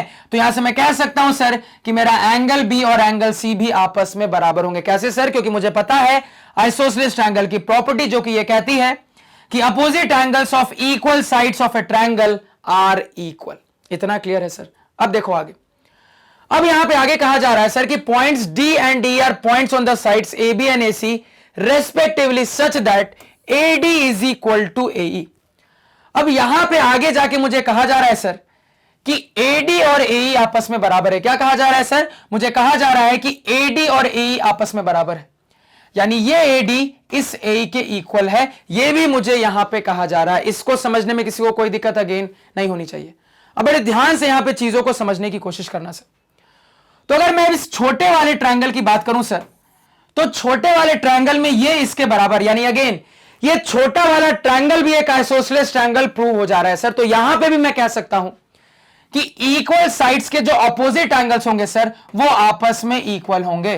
तो इक्वल साइड्स के जो अपोजिट एंगल्स होंगे सर वो आपस में इक्वल होंगे, ये भी मैं यहां पे कह सकता हूं। तो ये एंगल इसके बराबर, यानी कि मान लो अगर मैं इस एंगल को x डिग्री कह देता हूं तो ये भी x डिग्री हो जाएगा। ये एंगल इसके बराबर, यानी कि मान लो अगर मैं इस एंगल को y डिग्री कह देता हूं तो ये भी y डिग्री हो जाएगा। इतना समझने में कोई दिक्कत? अब देखो आगे। तो कुल मिला के अब मुझे एक बहुत इंटरेस्टिंग चीज ऑब्जर्व हो रही है सर। मुझे अपने इस बड़े वाले ट्रायंगल में दिख रहा है कि ये पोर्शन इसके इक्वल है और ये बड़ा पार्ट इसके इक्वल है।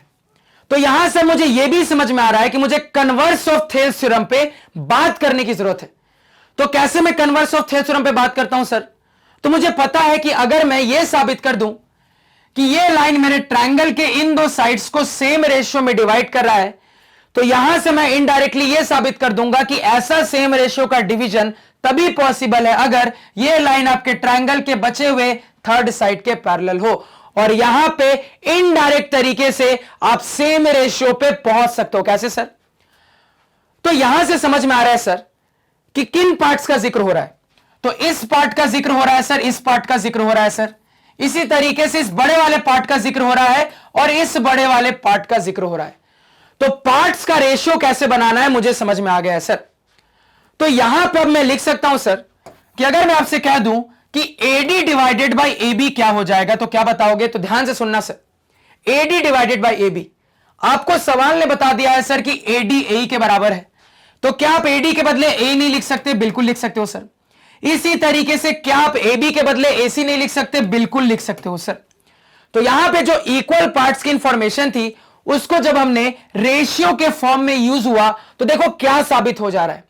तो यहां पे अल्टीमेटली यह साबित हो जा रहा है सर कि ये जो मेरी लाइन है ये मेरे ट्रायंगल के इन दो साइड्स को सेम रेशियो में डिवाइड कर रहा है। और मुझे पता है कि ऐसा सेम रेशियो का डिवीजन तभी पॉसिबल है अगर आपकी ये वाली लाइन आपके ट्रायंगल के बचे हुए थर्ड साइड के पैरेलल हो। तो आपने यहां पे साबित कर दिया है सर कि ये लाइन इसके पैरेलल है।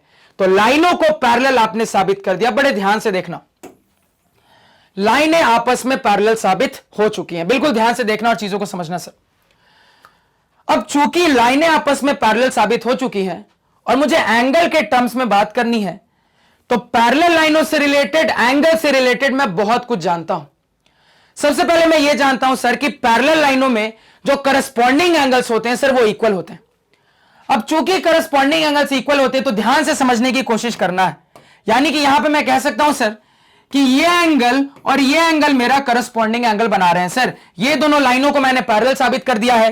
ये कुछ ट्रांसवर्सल बन रहा है सर, जहां पे कि ये एंगल क्रिएट हो रहा है कि ये एंगल क्रिएट हो रहा है।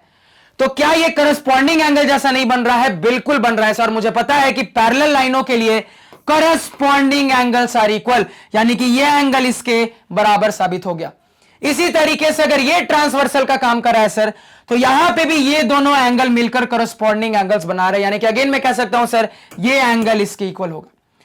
तो ये एंगल अल्टीमेटली इसके इक्वल साबित हो गया। तो अब इसको मैं y डिग्री ना लिखते हुए अगर x डिग्री ही बोलूं तो कोई दिक्कत नहीं होनी चाहिए सर, क्योंकि मैंने साबित कर दिया है कि ये लाइन इसके पैरेलल है तो corresponding angles must be equal. यानी कि सर अगर ये x डिग्री है तो ये भी x डिग्री होगा। इसको समझ में कोई दिक्कत नहीं होनी चाहिए। और ये इसके इक्वल है, यानी कि इनडायरेक्टली आपने ये भी साबित कर दिया कि ये भी x डिग्री है सर, क्योंकि आपको पता है ये एंगल इसके बराबर है। तो अगर ये x डिग्री है तो ये भी x डिग्री हो गया। तो कुल मिला के इन चारों एंगल को आपने x डिग्री के टर्म में लिख लिया। लेकिन आपको काम क्या है सर? आपको यहां पे जो भी काम है उसमें आपको अपने इस क्वाड्रिलैटरल में, उसमें आपको सर अपने इस पिंक वाले क्वाड्रिलैटरल में इंटीरियर एंगल्स के सम पे बात करनी है। तो इंटीरियर एंगल के सम पे चलते हैं। तो फिर से आप ध्यान देना सर, तो एक इंटीरियर एंगल का पेयर बन रहा है ये एंगल और ये एंगल मिलाकर, और एक इंटीरियर एंगल का पेयर यहां पे बन रहा है सर हमारा ये एंगल और ये एंगल को मिलाकर। तो थोड़ा ध्यान से चीजों को समझने की कोशिश करना सर। तो ये एंगल x डिग्री है और मुझे पता है सर कि एक स्ट्रेट लाइन पे जो टोटल एंगल बनता है वो 180 डिग्री होता है। ये मुझे बहुत अच्छे से पता है सर, 9th में हमने पढ़ा है। तो अगर एक स्ट्रेट लाइन पे टोटल एंगल 180 डिग्री बनता है सर, इसका मतलब ये है कि ये जो पूरा एंगल होगा सर, ये पूरा एंगल 180 डिग्री होगा। इसका मतलब ये है सर कि ये जो पूरा एंगल होगा ये पूरा एंगल 180 डिग्री होगा। जहां पे ये छोटू सा एंगल x डिग्री है, तो पूरा 180 डिग्री है, जहां पे ये छोटा सा एंगल x डिग्री है, तो बचा हुआ एंगल कितना हो गया सर? तो ये बचा हुआ एंगल क्या 180 डिग्री माइनस x नहीं हो जाएगा? बिल्कुल हो जाएगा सर। अगर टोटल एंगल का सम 180 डिग्री है, जहां पे ये छोटा सा पार्ट x डिग्री का है, तो बचा हुआ कितना हो जाएगा? 180 माइनस x हो जाएगा। तो यहां पे आपने इस एंगल की वैल्यू निकाल ली है 180 माइनस x डिग्री। और यही पूरी बात आप यहां पे भी कर सकते हो। यहां पे भी आपको दिख रहा है सर कि इस एंगल और इस एंगल का सम 180 डिग्री होगा, जहां पे ये छोटा सा एंगल x डिग्री है, तो पूरा एंगल का सम 180 डिग्री, जिसमें से ये x डिग्री, तो बचा हुआ कितना हो गया? 180 माइनस x डिग्री हो गया सर। तो ध्यान से देखो, अब अगर मैं अपने क्वाड्रिलैटरल के अंदर अपने अपोजिट एंगल्स का सम कर लूं तो क्या दिख रहा है? तो अगर मान लो मैं एंगल बी और एंगल ई का सम करता हूं, अपोजिट एंगल से बिल्कुल है सर, तो मेरे पास आ जाएगा x degree plus 180 minus x degree. Add करो सर, तो ये हो जाएगा x plus 180 minus x plus x गया, अल्टीमेटली रिजल्ट कितना आ रहा है? 180 डिग्री के बराबर। तो आपने साबित कर दिया कि अपोजिट एंगल्स का सम 180 डिग्री है। इसी तरीके से मैं यही कहानी एंगल सी और एंगल डी के लिए भी कह सकता हूं। तो अगर मैं यहां पे angle C plus angle D करूं, तो यहां पे भी मुझे दिख रहा है सर कि मेरे पास आ जाएगा x degree plus 180 minus x degree, यानी कुल मिला के x से x गया, 180 डिग्री आपका सम निकल कर आ गया। तो हमने अपने क्वाड्रिलैटरल के दोनों अपोजिट इंटीरियर एंगल्स का सम 180 डिग्री के साबित कर दिया है सर, इक्वल होगा। और मुझे पता था कि अगर मुझे अपने क्वाड्रिलैटरल को साइक्लिक क्वाड्रिलैटरल साबित करना है, अगर मुझे इन पॉइंट्स को कौन साइक्लिक साबित करना है, तो मुझे अपने उन पॉइंट से बनने वाले क्वाड्रिलैटरल के अपोजिट एंगल्स का सम 180 डिग्री साबित करना पड़ेगा, जिसको हमने यहां पे साबित कर दिया है। तो अब मैं बोल सकता हूं सर कि ये जो क्वाड्रिलैटरल है ये एक साइक्लिक क्वाड्रिलैटरल है। अब मैं बोल सकता हूं सर कि ये जो पॉइंट्स है ये कौन साइक्लिक पॉइंट्स है। तो पूरी कहानी यहां पे समझ में आई, समझ में आनी चाहिए सर। फंडा क्लियर है? अब देखो यहां पे, अब यही जो कहानी मैंने आपको समझाई, इसको प्रॉपर तरीके से अपनी कॉपी पे प्रेजेंट करके लिख लेंगे। तो ध्यान से देखते जाना सर। अब यहां पे, तो यहां पे अब अपना प्रेजेंटेशन स्टार्ट करते हैं। तो सबसे पहले तो डायग्राम बनाते हैं सर।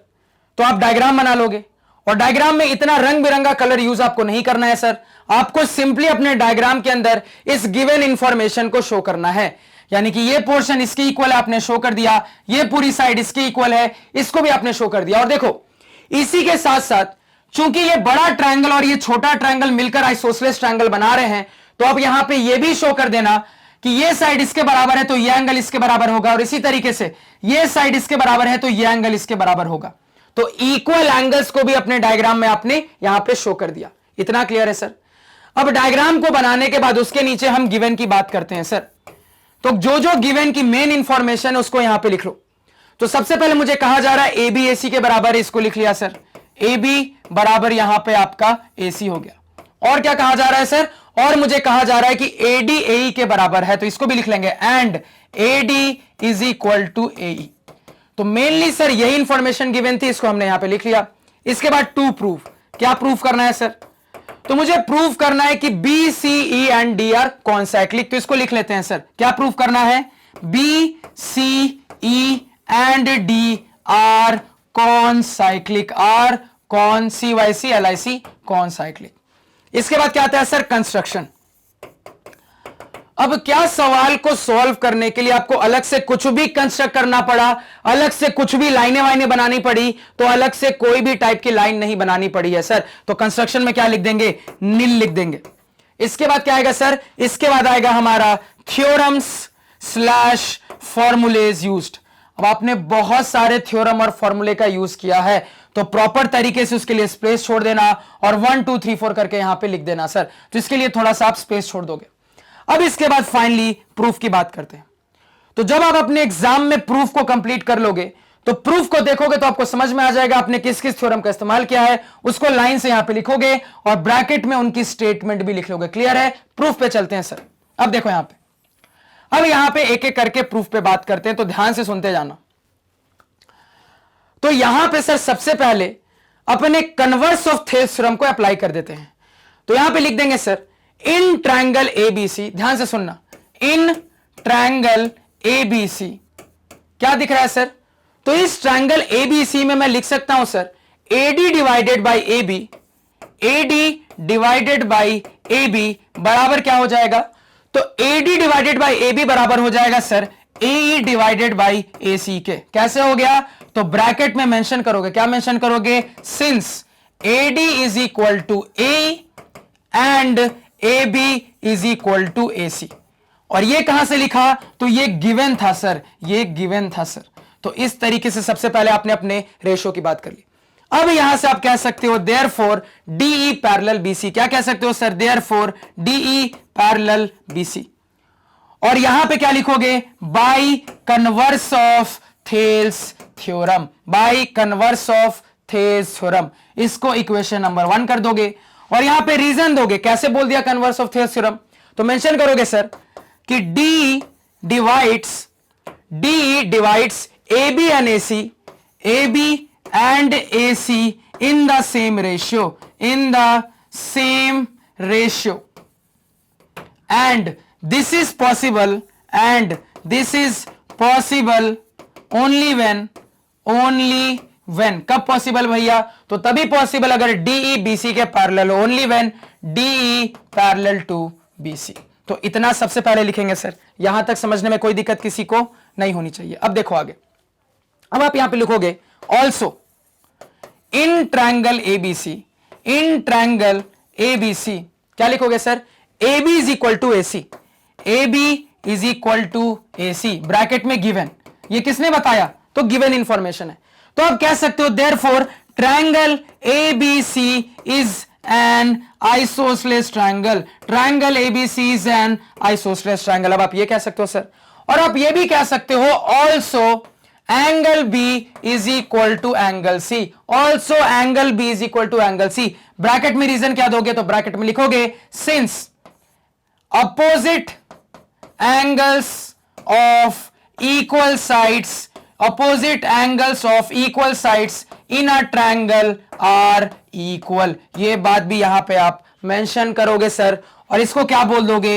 इक्वेशन नंबर 2 बोल दोगे। यहां तक कोई दिक्कत नहीं होनी चाहिए सर। अब देखो यहां पे, अब इसके बाद यही कहानी किसके लिए दोहराएंगे? इस छोटे वाले ट्रायंगल के लिए दोहराएंगे। अब हम लिखेंगे sir now in triangle ADE, in triangle ADE AD बराबर AE, AD बराबर AE। ये क्या था आपको? गिवन था सर, तो ब्रैकेट में गिवन। अब फिर से क्या बोल दोगे? Therefore triangle AD is isosceles, therefore triangle ADE is isosceles, is isosceles. अब इसके नीचे आप बोल सकते हो, वो कलर चेंज कर रहा हूं ताकि आपको समझ में आ जाए, इसके नीचे लिख रहे हैं।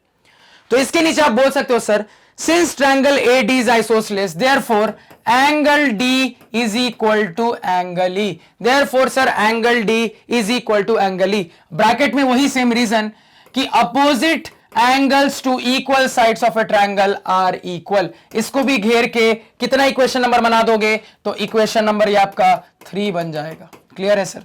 इतना पहले नोट डाउन करो। अब देखो यहां पे, अब ये करने के बाद आप लिख सकते हो, क्या लिख सकते हो? तो ध्यान से देखना। अब ये देखो यहां पे एंगल D एंगल E आप लिख रहे हो ना, इसको बोलने से ज्यादा अच्छा है कि इसको प्रॉपर तरीके से लिख लो, क्योंकि एंगल D बोलने से ये क्लियर नहीं हो रहा कि एंगल D में तो 2 एंगल बन रहे हैं ना, एंगल D में तो 2 एंगल बन रहे हैं, तो कौन सा एग्जैक्ट एंगल ये क्लियर नहीं हो रहा है। तो ये छोटी सी चीज ध्यान रखना। तो इस क्लैरिटी से बचने का सबसे अच्छा तरीका यह है कि आप पूरा एंगल का नाम ही यूज कर दो, यानी कि आप बोल दो angle ADE, angle ADE is equal to angle AED, is equal to angle AED। ऐसे लिख लो सर, ये लिखना ज्यादा अच्छा तरीका है, ज्यादा सही है। अब आप यहां पे मेंशन करोगे, ध्यान से सुनना, सिंस क्या लिखोगे sir? Since DE parallel BC। अब यहां पे आप साबित कर चुके हो सर कि DE BC के पैरेलल है। अब आप कह सकते हो therefore angle ABC, angle ABC is equal to angle ADE, is equal to angle ADE। Also इसी के साथ साथ angle AED is equal to angle ACB, is equal to angle ACB। कहां से? तो corresponding angles are equal. Reason क्या दोगे sir? Corresponding angles are equal. इसको इक्वेशन नंबर 4 कह देंगे। अब देखो यहां पे आगे, तो मैंने यहां पे आपको समझाने के लिए सर x डिग्री का इस्तेमाल किया था नोटेशन के तौर पे, और आप अपने आंसर को बिल्कुल इस तरीके से प्रेजेंट कर सकते हो, कोई दिक्कत नहीं है। अब देखो इसके बाद फर्दर कैसे प्रेजेंट करेंगे, ध्यान से सुनना। अब इसके बाद फर्दर मैं यहां पे लिख सकता हूं सर कि let angle B is equal to X degree. आपने मान लिया sir angle B X degree है। नाउ अब इतने सारे जो इक्वल एंगल का रिजल्ट आया सर, इन इक्वल एंगल के रिजल्ट से मैं कह सकता हूं sir now from equation number 2 comma equation number 3 and equation number 4, अब आप कह सकते हो सर कि angle B is equal to angle C is equal to angle ADE is equal to angle AED is equal to X degree. अब आप ये कह सकते हो सर, यहां तक समझने में कोई दिक्कत नहीं होनी चाहिए, इसको इक्वेशन नंबर 5 कह देंगे। अब देखो, अब इसके बाद किसकी बारी आई, तो इन दोनों एंगल्स की बारी आई। अब आप लिखोगे सर ऑल्सो, क्या लिखोगे, ऑल्सो। अब आप लिखोगे angle ADE plus angle BDE plus angle BDE is equal to 180 degree. Bracket में रीजन क्या बोलोगे sir, angles in a linear pair, angles in a linear pair. तो या तो आप ऐसे लिख सकते हो angles in a linear pair, या फिर आप कह सकते हो sir angle subtended in a straight line is equal to 180 degree. तो उस हिसाब से मैंने यहां पे ये लिख दिया सर। अब इसके बाद मैं यहां पे कह सकता हूं मुझे क्या निकालना है, तो मुझे अपना एंगल बीडीई निकालना है सर। तो एंगल बीडीई बराबर 180 डिग्री माइनस एंगल एडीई, और यहां पे मैं लिख सकता हूं 180 डिग्री माइनस एंगल एडी किसके बराबर है, तो आपने जो नोटेशन माना उस हिसाब से उसको आपने x डिग्री माना है, यानी 180 डिग्री माइनस एक्स, यानी कि सर 180 माइनस एक्स डिग्री आपका निकल के आ गया क्या, एंगल बीडीई। इसको इक्वेशन नंबर 6 कह देंगे। क्लियर है, इतना नोट डाउन करो। इसी के बाद आप लिखोगे सिमिलरली। अब इसी तरीके से आप लिखोगे सर सिमिलरली, सिमिलरली क्या बोल दोगे, angle CED, similarly angle CED is equal to 180 minus X degree. अब देखो इसको 180 माइनस एक्स दिखाने के लिए अब फिर से ये पूरी कहानी करने की जरूरत नहीं है, अब सिमिलरली करके भी बोल दोगे तो आपका काम चल जाएगा। अब आप लिख सकते हो now in quadrilateral BCED, in quadrilateral BCED we observe that क्या ऑब्जर्व कर रहे हैं सर, तो angle B plus angle CED बराबर कितना हो जा रहा है सर, तो x प्लस 180 माइनस एक्स, जिसको जब हम सॉल्व कर रहे हैं सर तो 180 डिग्री के बराबर आ रहा है। इसको क्या बोल देंगे, इक्वेशन नंबर 6 के बाद 7 बोल देंगे। और इसी तरीके से आप आगे बोलोगे, पहले इतना नोट डाउन करो, इसी तरीके से आप आगे बोलोगे सर यहां पे ऑल्सो सिमिलरली। अब देखो फिर से सिमिलरली का यूज किया, सिमिलरली एंगल बी का काम हो गया ना, angle C plus angle BDE is equal to 180 degree, इसको इक्वेशन नंबर 8 बोल दोगे। अब आप यहां से लिखोगे कि from equation number 7 and equation number 8 we see that sum of opposite angles in a quadrilateral, sum of opposite angles in a quadrilateral are supplementary। या तो आप लिख लो sum of opposite angles in a quadrilateral is equal to 180 degree, या फिर आप लिख लो sum of opposite angles in a quadrilateral are supplementary. Supplementary का भी मतलब कितना होता है, 180 डिग्री होता है। मैंने आपको ऑलरेडी ये बात क्लास 9th में सिखाई है। तो क्या ऑब्जर्व हो रहा है, तो इन दो इक्वेशन को देखकर ऑब्जर्व हो रहा है सर कि sum of opposite angles in a quadrilateral are supplementary, therefore BCED is a cyclic quadrilateral. और चूंकि ये एक साइक्लिक क्वाड्रिलैटरल प्रूव हो गया, अब आप कह सकते हो therefore points B C E and D are concyclic. अब चूंकि ये साइक्लिक क्वाड्रिलैटरल प्रूव हो गया तो आप कह सकते हो कि ये चारों पॉइंट्स कॉन साइक्लिक होंगे। तो इतना सारा लिखना पड़ेगा। तो ये आप मान के चलना कि कभी भी आपको 3 नंबर में भी नहीं आएगा, उससे ज्यादा में ही पूछा जाएगा अगर पूछा जाना है तो दिख रहा है कितने सारे कंसेप्ट का इस्तेमाल हुआ। कन्वर्स ऑफ थेल्स थ्योरम का इस्तेमाल हुआ सर। उसके बाद आपने पैरेलल लाइन के लिए करस्पॉन्डिंग एंगल्स आर इक्वल, इसका इस्तेमाल किया। Angle in a linear pair is equal to 180 degree, या फिर कह लो angle formed on a straight line is equal to 180 degree, इसका इस्तेमाल किया। इसके बाद और क्या इस्तेमाल किया सर, और इसके बाद एक और प्रॉपर्टी का इस्तेमाल किया जो कि ये कहता है कि if sum of opposite angles in a quadrilateral is equal to 180 degree, we can say that the quadrilateral is a cyclic quadrilateral. तो ये जितनी चीजें आपने इस्तेमाल की है उसको थ्योरम स्लैश फॉर्मूलेज यूज्ड में लाइन से लिखोगे, तो इतना आपको यहां पे लिखना पड़ेगा क्योंकि यहां पे सवाल में समझने के लिए बहुत सारी चीजें, तो एक बहुत तगड़ा सवाल, एक बहुत शानदार सवाल। तो मैं उम्मीद कर सकता हूं जितनी चीजें मैंने आपको समझाई वो आपको क्लियर है, कहीं पे भी यहां पे डाउट नहीं है। चलते हैं सर नेक्स्ट सवाल पे। लेकिन नेक्स्ट सवाल पे जाने से पहले एक और इंटरेस्टिंग चीज पे बात कर ले, तो ध्यान से सुनना। सर ये जो सवाल है ना, ये सवाल आपको बिना डायग्राम का भी पूछा जा सकता है एग्जाम में, यानी कि इस सवाल में भी पॉसिबिलिटी बनती है कि बिना डायग्राम का सवाल आपको आ जाए। तो कैसे सवाल के लिए डायग्राम बनाना है वो हमें आना चाहिए सर। तो यहां पे थोड़ा सा सवाल पढ़ के डायग्राम बनाने की कोशिश करते हैं, ध्यान से देखना। तो सबसे पहले सवाल को पढ़ के समझ में आ रहा है सर कि एक ट्रायंगल एबीसी की बात हो रही है। अब देखो, जब आपने सवाल को पूरा पढ़ा है तो आपको बहुत अच्छे से क्लियर है कि ट्रायंगल एबीसी एक आइसोसेलेस ट्रायंगल है जहां पे आपका एबी और एसी आपस में बराबर है। तो आपको जो अपना ट्रायंगल बनाना है वो इस चीज को ध्यान में रखते हुए बनाना है कि वो एक आइसोसेलेस ट्रायंगल बनना चाहिए। तो एक आइसोसेलेस ट्रायंगल आपने बना दिया। अब यहां पे ऐसा नहीं है कि अपने मर्जी से किसी वर्टेक्स को ए बोल दिया, किसी को बी बोल दिया, किसी को सी बोल दिया। आपको ध्यान रखना है कि आपका आइसोसेलेस ट्रायंगल इस तरीके से है कि ए बी ए सी के बराबर होना चाहिए। तो ए बी ए सी के बराबर होना चाहिए, इस चीज को ध्यान में रखते हुए अपना नॉमेनक्लेचर करोगे तो बहुत इंपॉर्टेंट बात मैंने आपको बोल दी है। अब इतने तक में आपने अपना ट्रायंगल बना दिया है, अपना आइसोसेलेस ट्रायंगल बना दिया है। अब देखो आगे क्या कहा जा रहा है। आगे कहा जा रहा है सर कि points D and E are the points on the side A B and A C respectively. फिर से रेस्पेक्टिवली वर्ड का इस्तेमाल, पहले के लिए पहला, दूसरे के लिए दूसरा। अब इस रेस्पेक्टिवली वर्ड की मदद से मुझे क्लियर हो रहा है सर कि ए बी के ऊपर कहीं पॉइंट डी है, ए बी के ऊपर कहीं पॉइंट डी है, और इसी तरीके से ए सी के ऊपर कहीं पॉइंट ई है। अब इस रेस्पेक्टिवली वर्ड से मुझे क्लियर हो रहा है सर। तो points D and E are points on side A B and A C respectively such that, किस तरीके से भैया, such that A D is equal to A E.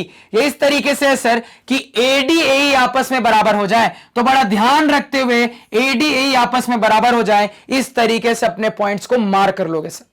अब कहा जा रहा है show that points B C E and D are concyclic. अब आपको शो करने के लिए कहा जा रहा है सर कि B C E and D are concyclic. ठीक है, अब कॉनसाइक्लिक शो करने का आपको मतलब पता है सर कि इन पॉइंट से बनने वाले क्वाड्रिलैटरल को आपको एक साइक्लिक क्वाड्रिलैटरल साबित करना। अब ध्यान सुनना, यहां पे कुछ स्टूडेंट्स आर्ग्यू करेंगे सर कि सवाल को पढ़ने के बाद मुझे तो ये दूर दूर तक क्लियर नहीं हो रहा है कि डी और ई को ज्वाइन करना है कि नहीं करना है।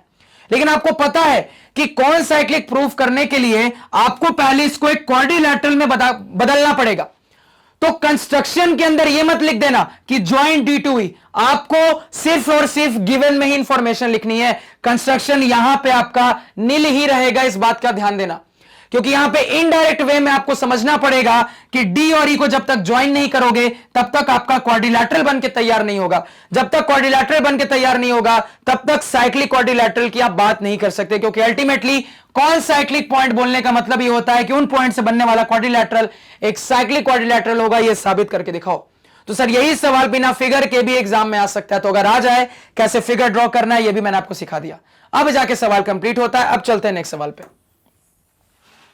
अब ये रहा सर हमारा नेक्स्ट सवाल, अगेन एक शानदार सवाल, एग्जाम पॉइंट ऑफ व्यू से एक बहुत इंपॉर्टेंट सवाल। और ये सवाल अगर आपको बोर्ड एग्जाम में आएगा तो कभी भी 3 मार्क्स या उससे कम में पूछा नहीं जा सकता, हमेशा 3 मार्क्स से ज्यादा में ही पूछा जाएगा। अब सवाल की कहानी क्या है सर, सवाल को पढ़ के यहां पे समझ लेते हैं, तो बिल्कुल ध्यान से सुनना और समझना। सवाल कह रहा है कि the side BC of a triangle ABC is bisected at D, O is any point in AD, BO and CO produced meet AC and AB in E and F respectively, and AD is produced to X so that D is the midpoint of OX. Prove that AO by AX is equal to AF by AB and show that FE parallel BC. अब मैं आपसे पूछना चाहता हूं कौन सी variety का सवाल है, सोच कर यहां पर आप मुझे बताओ। अब मुझे सोचकर बताओ कि ये थेल्स वाली वैरायटी है, ये कन्वर्स वाली वैरायटी है, या फिर ये कॉम्बिनेशन वाली वैरायटी है। अब यहां पे आप सोच सकते हो, हर स्टूडेंट का यहां पे जवाब आना चाहिए कि कौन सी वैरायटी है। थोड़ा सा सोचने की कोशिश करो, तो वीडियो को पॉज करो, 2 मिनट यहां पे सोचने की कोशिश करो। तो यहां पे अगर आपने वीडियो को पॉज करके सोचने की कोशिश की है तो आपको जवाब मिलना चाहिए। कैसे? ध्यान देना, इस आखिरी वाली लाइन में ही आपको जवाब मिल जाएगा, क्योंकि आखिरी वाली लाइन में मुझे दो चीजें प्रूव करने को कहा जा रहा है। पहली चीज में क्या प्रूव करना है सर? मुझे प्रूव करना है AO by AX is equal to AF by AB, और दूसरी चीज में प्रूव करना है सर कि FE और BC आपस में पैरेलल होंगे। अब देखो कैसे इनकी मदद से मैं अपनी वैरायटी के बारे में पता करूंगा। तो यहां पे मुझे प्रूव करके दिखाना है लाइनें आपस में पैरेलल होंगी। तो लाइनों को पैरेलल किस वैरायटी में प्रूव करते हो? तो तुरंत कहोगे सर लाइनों को पैरेलल हम कन्वर्स वाली वैरायटी में प्रूव करते हैं। ठीक है, आगे देखो यहां क्या प्रूव करना है सर? तो यहां पे साइड के रेशियोज को इक्वल प्रूव करना है। तो खुद सोच के बताओ साइड के रेशियोज को कहां पे इक्वल प्रूव करते हो? तुरंत कहोगे सर साइड के रेशियोज को इक्वल हम थेल्स थ्योरम में प्रूव करते हैं। तो क्या समझ में आ रहा है? यहां से इनडायरेक्टली मुझे समझ में आ रहा है कि मुझे थेल्स भी लगाने की जरूरत पड़ेगी और मुझे उसके साथ साथ कन्वर्स भी लगाने की जरूरत पड़ेगी।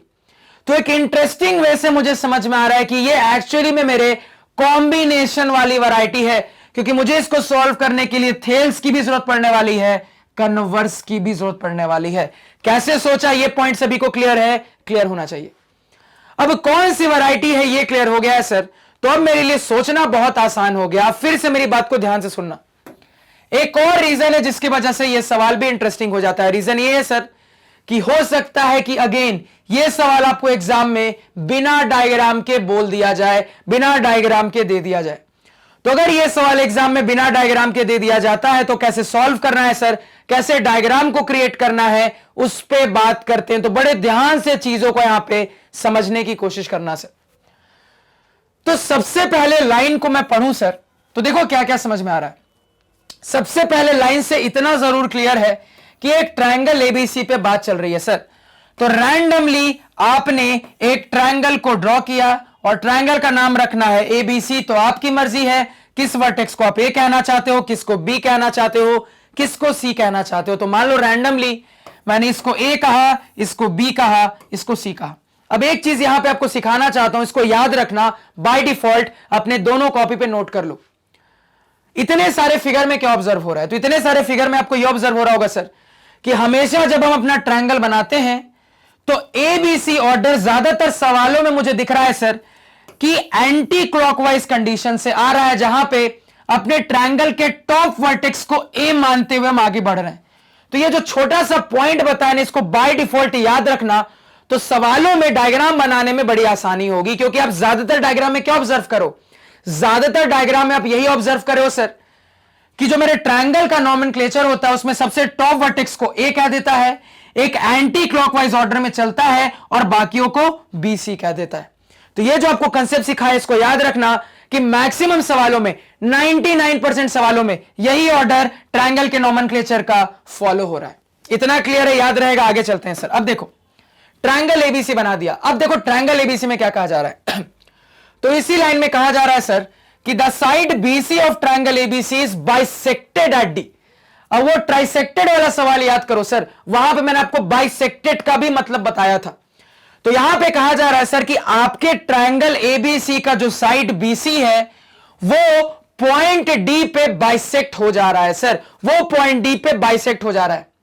तो बाइसेक्ट का मतलब मैंने आपको सिखाया था सर कि दो इक्वल पार्ट में डिवाइड हो जाना, यानी कि पॉइंट डी बीसी पे कहां लोकेटेड है आपको क्लियर कर दिया गया है। आपको यहां पे इनडायरेक्ट वे में लैंग्वेज में बताया गया है कि पॉइंट डी बीसी के ऊपर इस तरीके से लोकेटेड है कि पॉइंट डी आपके साइड बीसी को दो इक्वल पार्ट में डिवाइड कर देता है। तो अगर पॉइंट डी मेरे साइड बीसी को दो इक्वल पार्ट में डिवाइड कर देता है तो पॉइंट डी बीसी पे कहां होगा?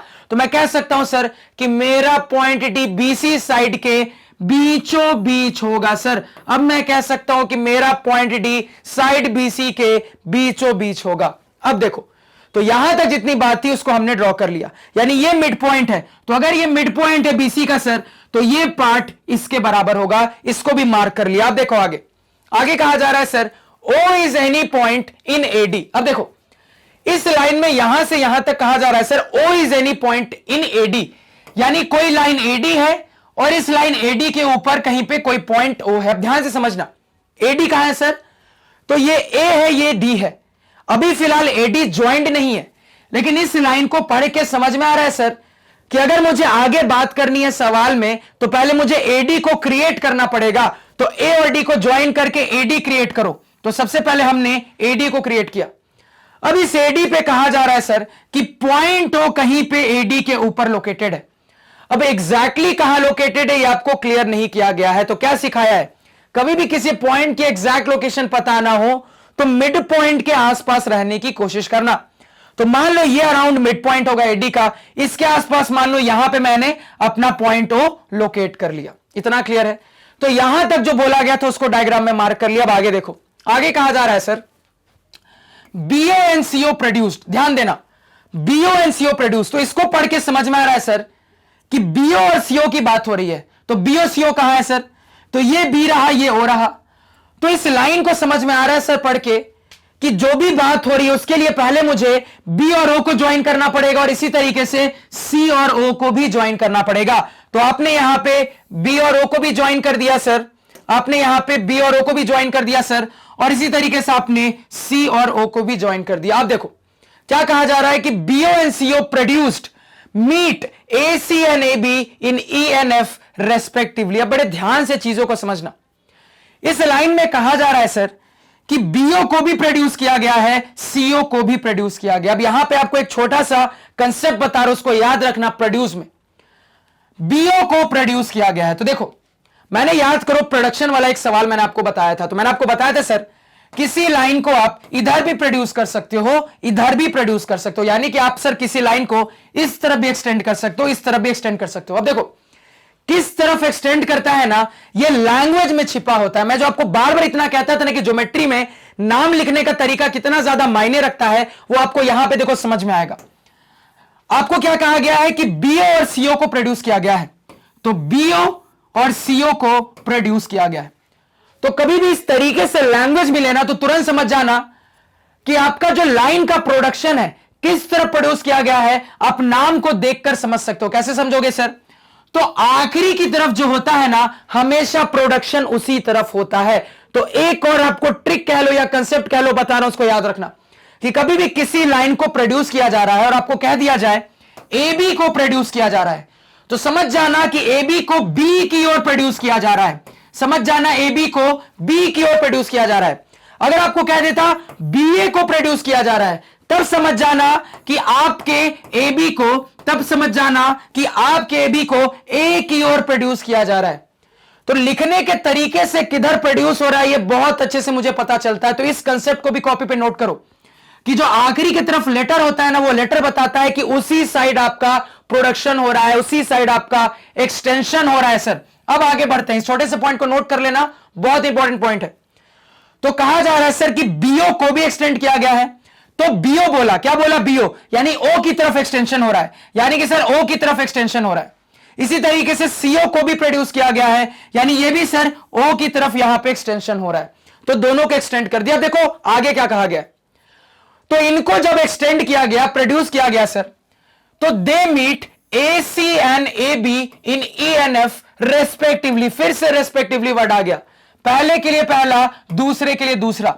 यानी क्या मुझे आपको कहा जा रहा है, बड़े ध्यान से देखना कैसे रेस्पेक्टिवली वर्ड काम कर रहा है। यहां पे ये पहला, यहां पे ये दूसरा। तो कहा जा रहा है, अब इस रेस्पेक्टिवली से मुझे क्लियर हो रहा है सर कि बीओ को जब प्रोड्यूस किया गया तो ये एसी को ई पे जाके इंटरसेक्ट कर रहा है। ये फायदा है, ये जादू है रेस्पेक्टिवली वर्ड का कि पूरा लैंग्वेज क्लियर कर देता है। अब मुझे इस रेस्पेक्टिवली वर्ड के लैंग्वेज से क्लियर है कि बीओ को जब प्रोड्यूस किया गया है तो ये एसी को ई पे इंटरसेक्ट कर रहा है। तो बीओ को जब प्रोड्यूस किया गया है तो ये एसी को कहां पे इंटरसेक्ट कर रहा है सर? ई पे इंटरसेक्ट कर रहा है। यानी कि ये पॉइंट क्या है सर? आपका पॉइंट ई है। इसी तरीके से आगे कहा जा रहा है सर कि जब सीए को प्रोड्यूस किया गया है तो सीओ ए बी को एफ पे इंटरसेक्ट कर रहा है। तो सीओ प्रोड्यूस होने के बाद ए बी को कहां पे इंटरसेक्ट कर रहा है सर? तो ए बी को एफ पे इंटरसेक्ट कर रहा है। अब इतना पढ़ने के बाद हमने यहां तक अपना डायग्राम बना लिया। अब देखो आगे क्या कहा जा रहा है, and AD is produce to X. AD is produce to X, ये रहा एडी। अब देखो AD is produce to X। Language से क्या सिखाया है, प्रोडक्शन किस तरफ होता है, तो आखिरी की तरफ जो लेटर होता है उसी तरफ प्रोडक्शन होता है, तो आखिरी की तरफ D है, यानी कि आपका प्रोडक्शन किधर हो रहा है सर, D की तरफ हो रहा है, यानी कि आपका प्रोडक्शन किधर हो रहा है सर, D की तरफ हो रहा है। तो आपको कहा जा रहा है सर कि AD is produce to X, AD को X तक प्रोड्यूस किया गया, such that D is the mid point of OX, such that D is the mid point of X। अब ये कितनी दूरी तक प्रोड्यूस किया गया है, तो इसको आपको इतनी दूरी तक प्रोड्यूस करना है सर कि ये जो D है ये OX का मिड पॉइंट हो जाए। तो अगर ये D OX का मिड पॉइंट हो जाएगा, यानी कि सर ये D OX के बीचों बीच रहेगा, तो आपको इस तरीके से इसको प्रोड्यूस करना है कि ये पार्ट इक्वल हो जाए, क्योंकि अगर D इसका मिड पॉइंट है सर तो ऑब्वियस सी बात है ये बीचों बीच वाला पॉइंट है, यानी कि ये मेरे OX को दो इक्वल पार्ट में डिवाइड कर रहा है। यानी कि समझ में आ रहा है आपको सर कि आपको D को इस तरीके से प्रोड्यूस करना है कि ये पार्ट और ये पार्ट आपस में इक्वल हो जाए सर। अब यहां पे मुझे समझ में आ रहा है कि ये इसके इक्वल है, इस तरीके से इसको प्रोड्यूस किया गया। अब देखो आपको आगे क्या प्रूव करना है, prove that AO by AX, तो ये रहा AO, ये रहा है आपका sir AX, AO by AX ठीक है, बराबर AF बाई AB, ये रहा AF, ये रहा AB, also show that FE parallel BC। अब देखो ये जो शो दैट कह रहा है FE पैरेलल BC, तो इससे समझ में आ रहा है कि इसके लिए मुझे F और E को ज्वाइन करना पड़ेगा, तो also show that FE parallel BC। यहां तक समझने में कोई दिक्कत नहीं होनी चाहिए। तो देखो डायग्राम भी बना सकते हैं, डायग्राम भी यहां पे बनाना पॉसिबल है। तो इतना तक हमें डायग्राम में बताया गया है, तो हो सकता है इस तरीके से एग्जाम में आपको फिगर के साथ दे दिया जाए, और अगर फिगर के साथ नहीं भी दे दिया जाएगा तो इतना डायग्राम आप बहुत अच्छे से यहां पे बहुत आसानी से यहां पे क्रिएट कर सकते हो। यहां तक का फंडा क्लियर, यहां तक समझने में कोई दिक्कत नहीं होनी चाहिए। अब देखो चीजें आगे समझते हैं यहां पे। तो मुझे समझ में आ गया था सर कि ये मेरी डुअल वाली वैरायटी है। अब डुअल वाली वैरायटी कैसे काम करती है सर, तो सबसे पहले थेल्स थ्योरम लगाते हैं और उसके बाद हम कन्वर्स लगाते हैं। हमारी डुअल वाली वैरायटी का नॉर्मली काम करने का तरीका यही होता है सर कि सबसे पहले थेल्स थ्योरम लगाते हैं और उसके बाद कन्वर्स ऑफ थेल्स थ्योरम लगाते हैं। अब देखो सवाल कितना इंटरेस्टिंग है, ध्यान से सुनना। तो जितनी चीजें मैंने डायग्राम में हाईलाइट की थी उसको यहां पे भी हाईलाइट करता हूं। सबसे पहले तो कहा गया था सर कि डी बीसी का मिड पॉइंट है, यानी कि ये पार्ट इसके इक्वल होगा। उसके बाद कहा गया था सर कि ये डी OX का भी मिड पॉइंट है, यानी कि ये इसके इक्वल होगा। बड़े ध्यान से देखना। तो यहां पे सर अगर मैं थोड़ा ध्यान से देखूं तो मेरे फिगर में ये नहीं बना हुआ था, ये पोर्शन नहीं बना हुआ था मेरे फिगर के अंदर सर, ये वाला पोर्शन जो है ये नहीं बना हुआ था, मेरा फिगर बस यहीं तक आ रहा था। अब यहां पे मुझे दिख रहा है सर कि प्रूफ को देखकर तो समझ में आ रहा है कि डुअल वाली वैरायटी है, लेकिन पैरेलल लाइन की कहानी कहीं भी डायरेक्टली नहीं दिख रही, क्योंकि पहले थेल्स थ्योरम लगाना है, और पहले थेल्स थ्योरम लगाने के लिए मेरे पास गिवन डाटा में पैरेलल लाइन तो होना चाहिए ना, लेकिन गिवन डाटा में पैरेलल लाइन तो यहां पे डायरेक्टली ऑब्जर्व हो ही नहीं रहा। तो इससे समझ में आ रहा है सर कि जरूर किसी ना किसी रास्ते की मदद से मेरे पास पैरेलल लाइन प्रूव होकर आएगा, और एक बार पैरेलल लाइन आ गया उसके बाद हम थेल्स थ्योरम लगा लेंगे। थेल्स थ्योरम लगा लिया, रेशियो का रिजल्ट आएगा, रेशियो का रिजल्ट आ गया, कन्वर्स भी लगा लेंगे। तो किस तरीके से कहानी चल रही है अब ये मुझे समझ में आ रहा है। तो पैरेलल लाइनें मुझे गिवन तो है नहीं सर डायरेक्टली, तो अब देखो कैसे पैरेलल लाइनों को हम ढूंढेंगे। तो यहां पे कुल मिला के मुझे जो ये हिस्सा दिख रहा है सर, इस हिस्से में ये पार्ट इसके इक्वल दिख रहा है, ये पार्ट इसके इक्वल दिख रहा है। मुझे समझ में नहीं आ रहा है करे तो यहां पे करे क्या। तो ध्यान से देखना, यहां पे अगर मैं थोड़ा सा ऑब्जर्व करूं तो मुझे ऑब्जर्व हो रहा है सर कि अगर मैं यहां पे इसको ज्वाइन कर दूंगा और इसको ज्वाइन कर दूंगा तो एक क्वाड्रिलैटरल क्रिएट हो जाएगा। कौन सा क्वाड्रिलैटरल क्रिएट हो जाएगा सर, तो हमारा ये वाला क्वाड्रिलैटरल यहां पे क्रिएट हो जाएगा। और ये क्वाड्रिलैटरल क्रिएट होने के बाद इसमें एक बहुत इंटरेस्टिंग चीज दिख रही है सर। इस क्वाड्रिलैटरल को क्रिएट होने के बाद मुझे ऑब्जर्व हो रहा है सर कि ये जो OX है और ये जो BC है सर, ये मेरे क्वाड्रिलैटरल के डायगोनल्स का काम कर रहे हैं। और मुझे यहां पे ये पता है सर कि ये पोर्शन इसके इक्वल, ये पोर्शन इसके इक्वल।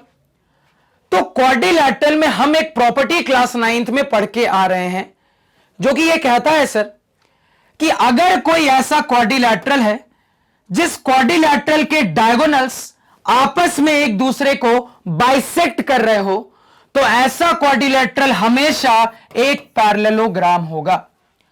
तो यहां पे सर एक प्रॉपर्टी होती है जो कि हम क्लास 9th में पढ़ के आ रहे हैं कि अगर आपके पास कोई क्वाड्रिलैटरल है जिस क्वाड्रिलैटरल के डायगोनल्स में आपको ऑब्जर्व हो कि डायगोनल्स एक दूसरे को इक्वल पार्ट्स में डिवाइड कर रहे हैं, तो तुरंत समझ जाना कि ऐसा क्वाड्रिलैटरल हमेशा एक पैरेललोग्राम होता है। तो आप कहोगे सर आप इस चीज पे कैसे सोचोगे? तो जब मैंने अपने फिगर को ऑब्जर्व किया सर, तो इन पोर्शंस को देखकर थोड़ा लग रहा है कि अगर ये जुड़ा होता तो एक क्वाड्रिलैटरल जैसा बन जाता, और एक क्वाड्रिलैटरल में मुझे अपने डायगोनल्स दिख रहे हैं और डायगोनल्स बाइसेक्टेड दिख रहे हैं, डायगोनल्स बाइसेक्टेड दिख रहे हैं सर। तो यहां पे ये देखते हुए मुझे समझ में आ रहा है कि ये क्वाड्रिलैटरल है जहां पे डायगोनल्स एक दूसरे को बाइसेक्ट कर रहे हैं।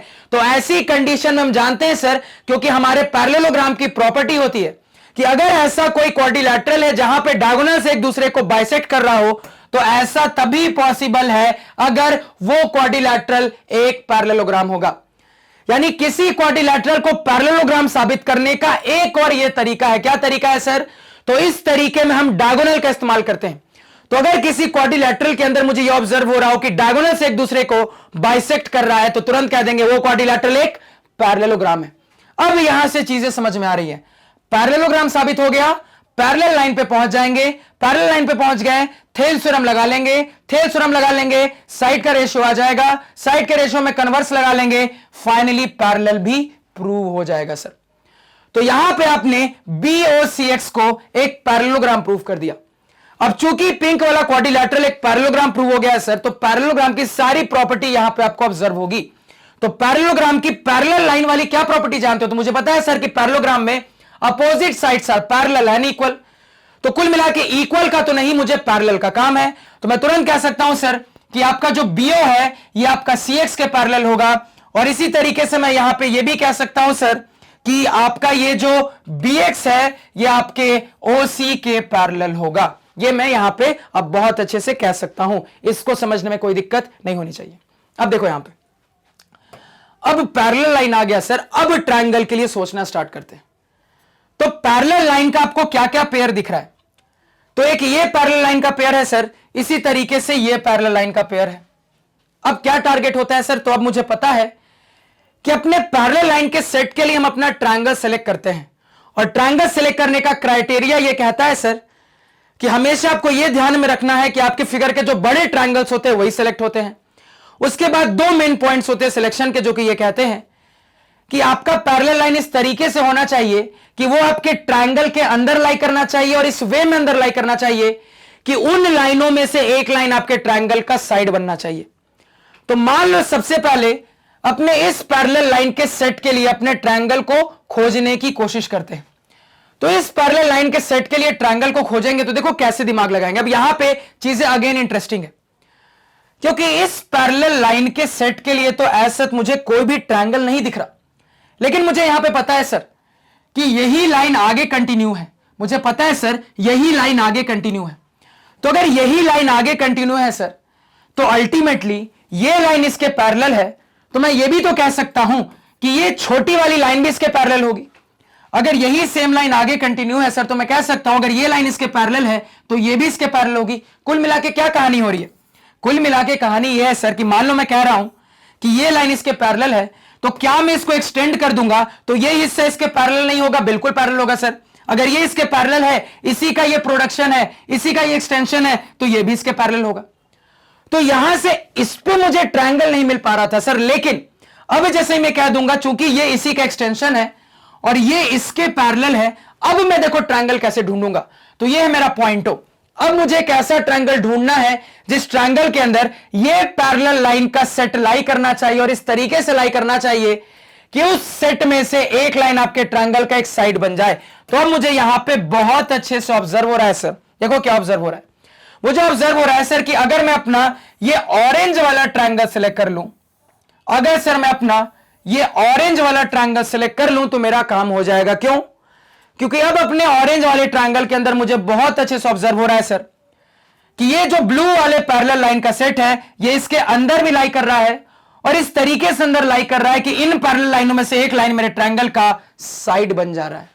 तो एक पैरेलल लाइन के सेट के लिए ट्रायंगल मिल गया। तो थेल्स कहां लगाना है मुझे बहुत अच्छे से क्लियर हो गया है सर। अब अपने नेक्स्ट सेट पे चलते हैं, तो फिर से यहां पे चीजों को ध्यान से सुनना। अब इसी तरीके से सर अपने इस डबल एरो वाले पैरेलल लाइन के सेट की बात करते हैं। तो अगर मैं अपने डबल एरो वाले पैरेलल लाइन के सेट की बात करूं तो फिर से ट्रायंगल्स के सिलेक्शन की बारी। अब अगेन यहां पे डायरेक्टली ट्रायंगल क्या सेलेक्ट करना है अभी फिलहाल तो नहीं दिख रहा है सर, लेकिन मुझे यह दिख रहा है कि यही लाइन आगे जाके एक्सटेंड हो रही है। तो अगर यही लाइन आगे जाके एक्सटेंड हो रही है सर और ये लाइन इसके पैरेलल है, तो मैं ये भी तो कह सकता हूं कि सर ये वाली जो लाइन होगी, मैं यहां पे ये भी तो कह सकता हूं सर कि ये वाली जो लाइन होगी डबल एरो वाली, ये अल्टीमेटली इसके पैरेलल होगी।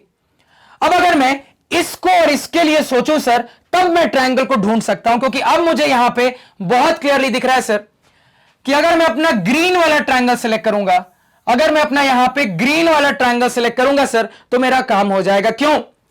क्योंकि ग्रीन वाले ट्रायंगल के अंदर ये डबल एडोड पैरेलल लाइन इस तरीके से है कि ये ट्रायंगल के अंदर भी लाई कर रहा है और इस तरीके से अंदर है कि इन पैरेलल लाइनों में से एक लाइन मेरे ट्रायंगल का साइड भी बन जा रहा है सर। अब जाके मुझे अपने पैरेलल लाइन के लिए अपने ट्रायंगल मिल गए हैं। यहां तक चीजों को समझने में कोई दिक्कत किसी को नहीं होनी चाहिए सर। अब ट्रायंगल मिल गया है तो थेल्स थ्योरम दोनों में ही लगा सकते हैं सर। तो फटाफट दोनों में थेल्स थ्योरम लगाओ। तो सबसे पहले अपने ग्रीन वाले ट्रायंगल में थेल्स थ्योरम लगाते हैं सर। तो सबसे बेसिक रिजल्ट का इस्तेमाल करते हैं। अब देखो कौन सा रिजल्ट लेना है ये आपको यहां से भी क्लियर हो जाएगा। थोड़ा सा कैसे, ध्यान देना। पार्ट क्या क्या है सर? तो AO AX है, तो यहां पे AO AX है।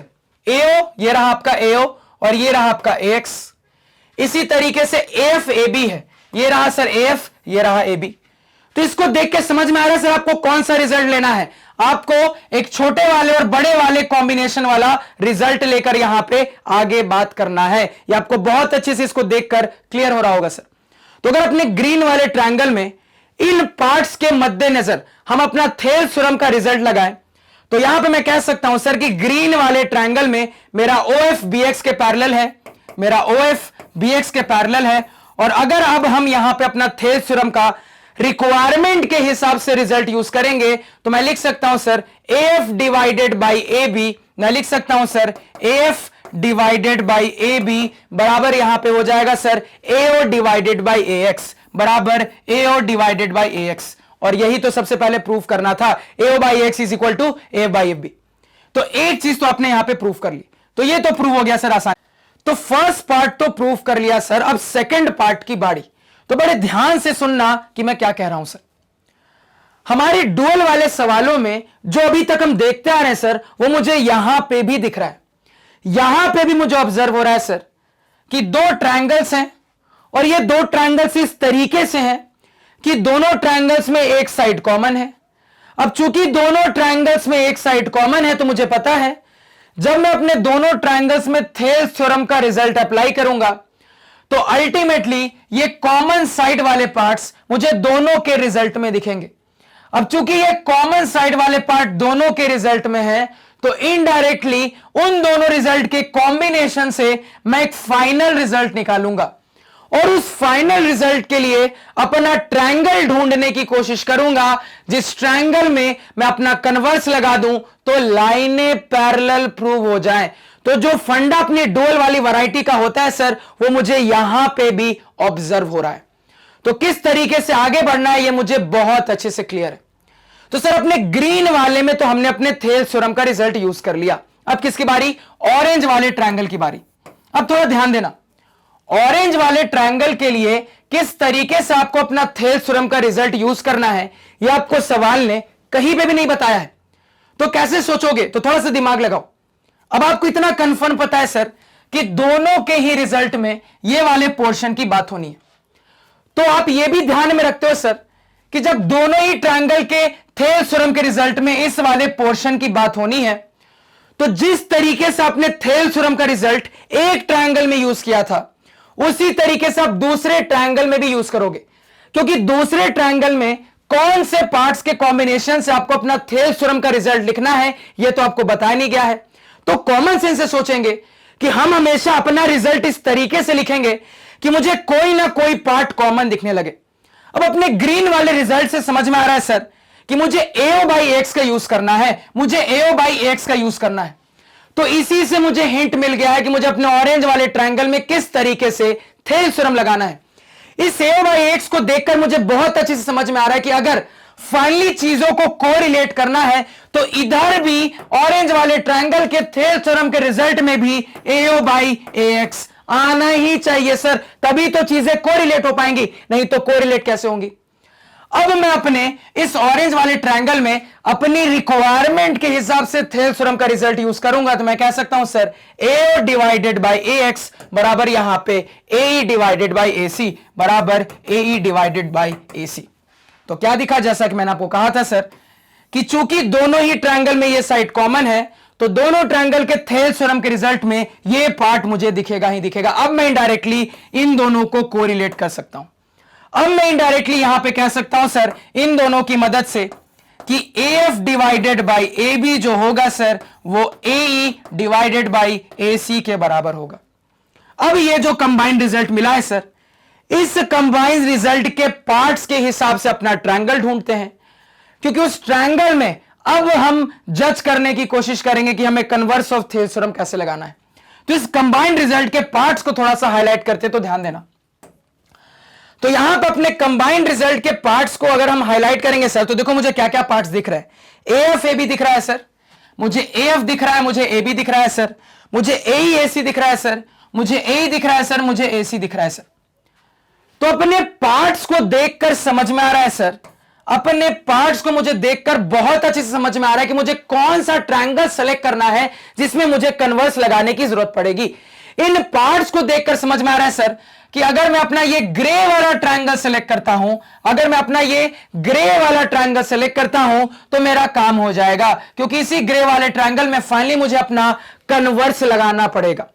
तो कौन सा ट्रायंगल सेलेक्ट किया सर, तो इस रिजल्ट के हिसाब से हमने अपना ग्रे वाला ट्रायंगल यानी कि ट्रायंगल ABC को सिलेक्ट किया है। अब इस ट्रायंगल ABC में मुझे दिख रहा है सर कि ये जो FE है, ये क्या है, FE है ना शायद, ये FE है। हां, ये जो FE है सर, ये मेरे ट्रायंगल के साइड AB और AC को सेम रेशियो में डिवाइड कर रहा है। अब मुझे यहां पे दिख रहा है सर अपने इस ग्रे वाले ट्रायंगल के अंदर कि ये जो लाइन सेगमेंट है, कौन सा लाइन सेगमेंट सर, ये जो FE है, ये मेरे ग्रे वाले ट्रायंगल के दो साइड्स AB और AC को सेम रेशियो में डिवाइड कर। और मुझे पता है सर कि ऐसा सेम रेशियो वाला डिवीजन तभी पॉसिबल है अगर आपका FE BC के पैरेलल हो, और यही मुझे यहां पे प्रूफ करना था। तो हमने यहां से फाइनली प्रूफ कर दिया है सर FE पैरेलल BC। इसको समझने में किसी को कोई दुविधा, कोई दिक्कत, कोई समस्या अगेन नहीं होनी चाहिए। तो एक बहुत प्यारा सवाल और एग्जाम पॉइंट ऑफ व्यू से एक टॉप लेवल का सवाल, कभी भी 3 मार्क्स में भी नहीं आएगा, हमेशा ज्यादा मार्क्स में पूछा जाएगा। क्लियर है? आई होप आपको चीजें यहां पे समझ में आई है। अब यहां पे इसको प्रॉपर कैसे प्रेजेंट करना है यह आपका होमवर्क रहेगा। तो सभी के कॉपी में प्रॉपर प्रेजेंटेशन के साथ जितनी चीजें मैंने सिखाई हैं वो बनी होनी चाहिए। अब यहां पे थोड़ा सा ध्यान देना, अगर यह सवाल एज इट इज फिगर के साथ आता है तो कंस्ट्रक्शन में नील लिखोगे। क्यों कंस्ट्रक्शन में नील लिखोगे?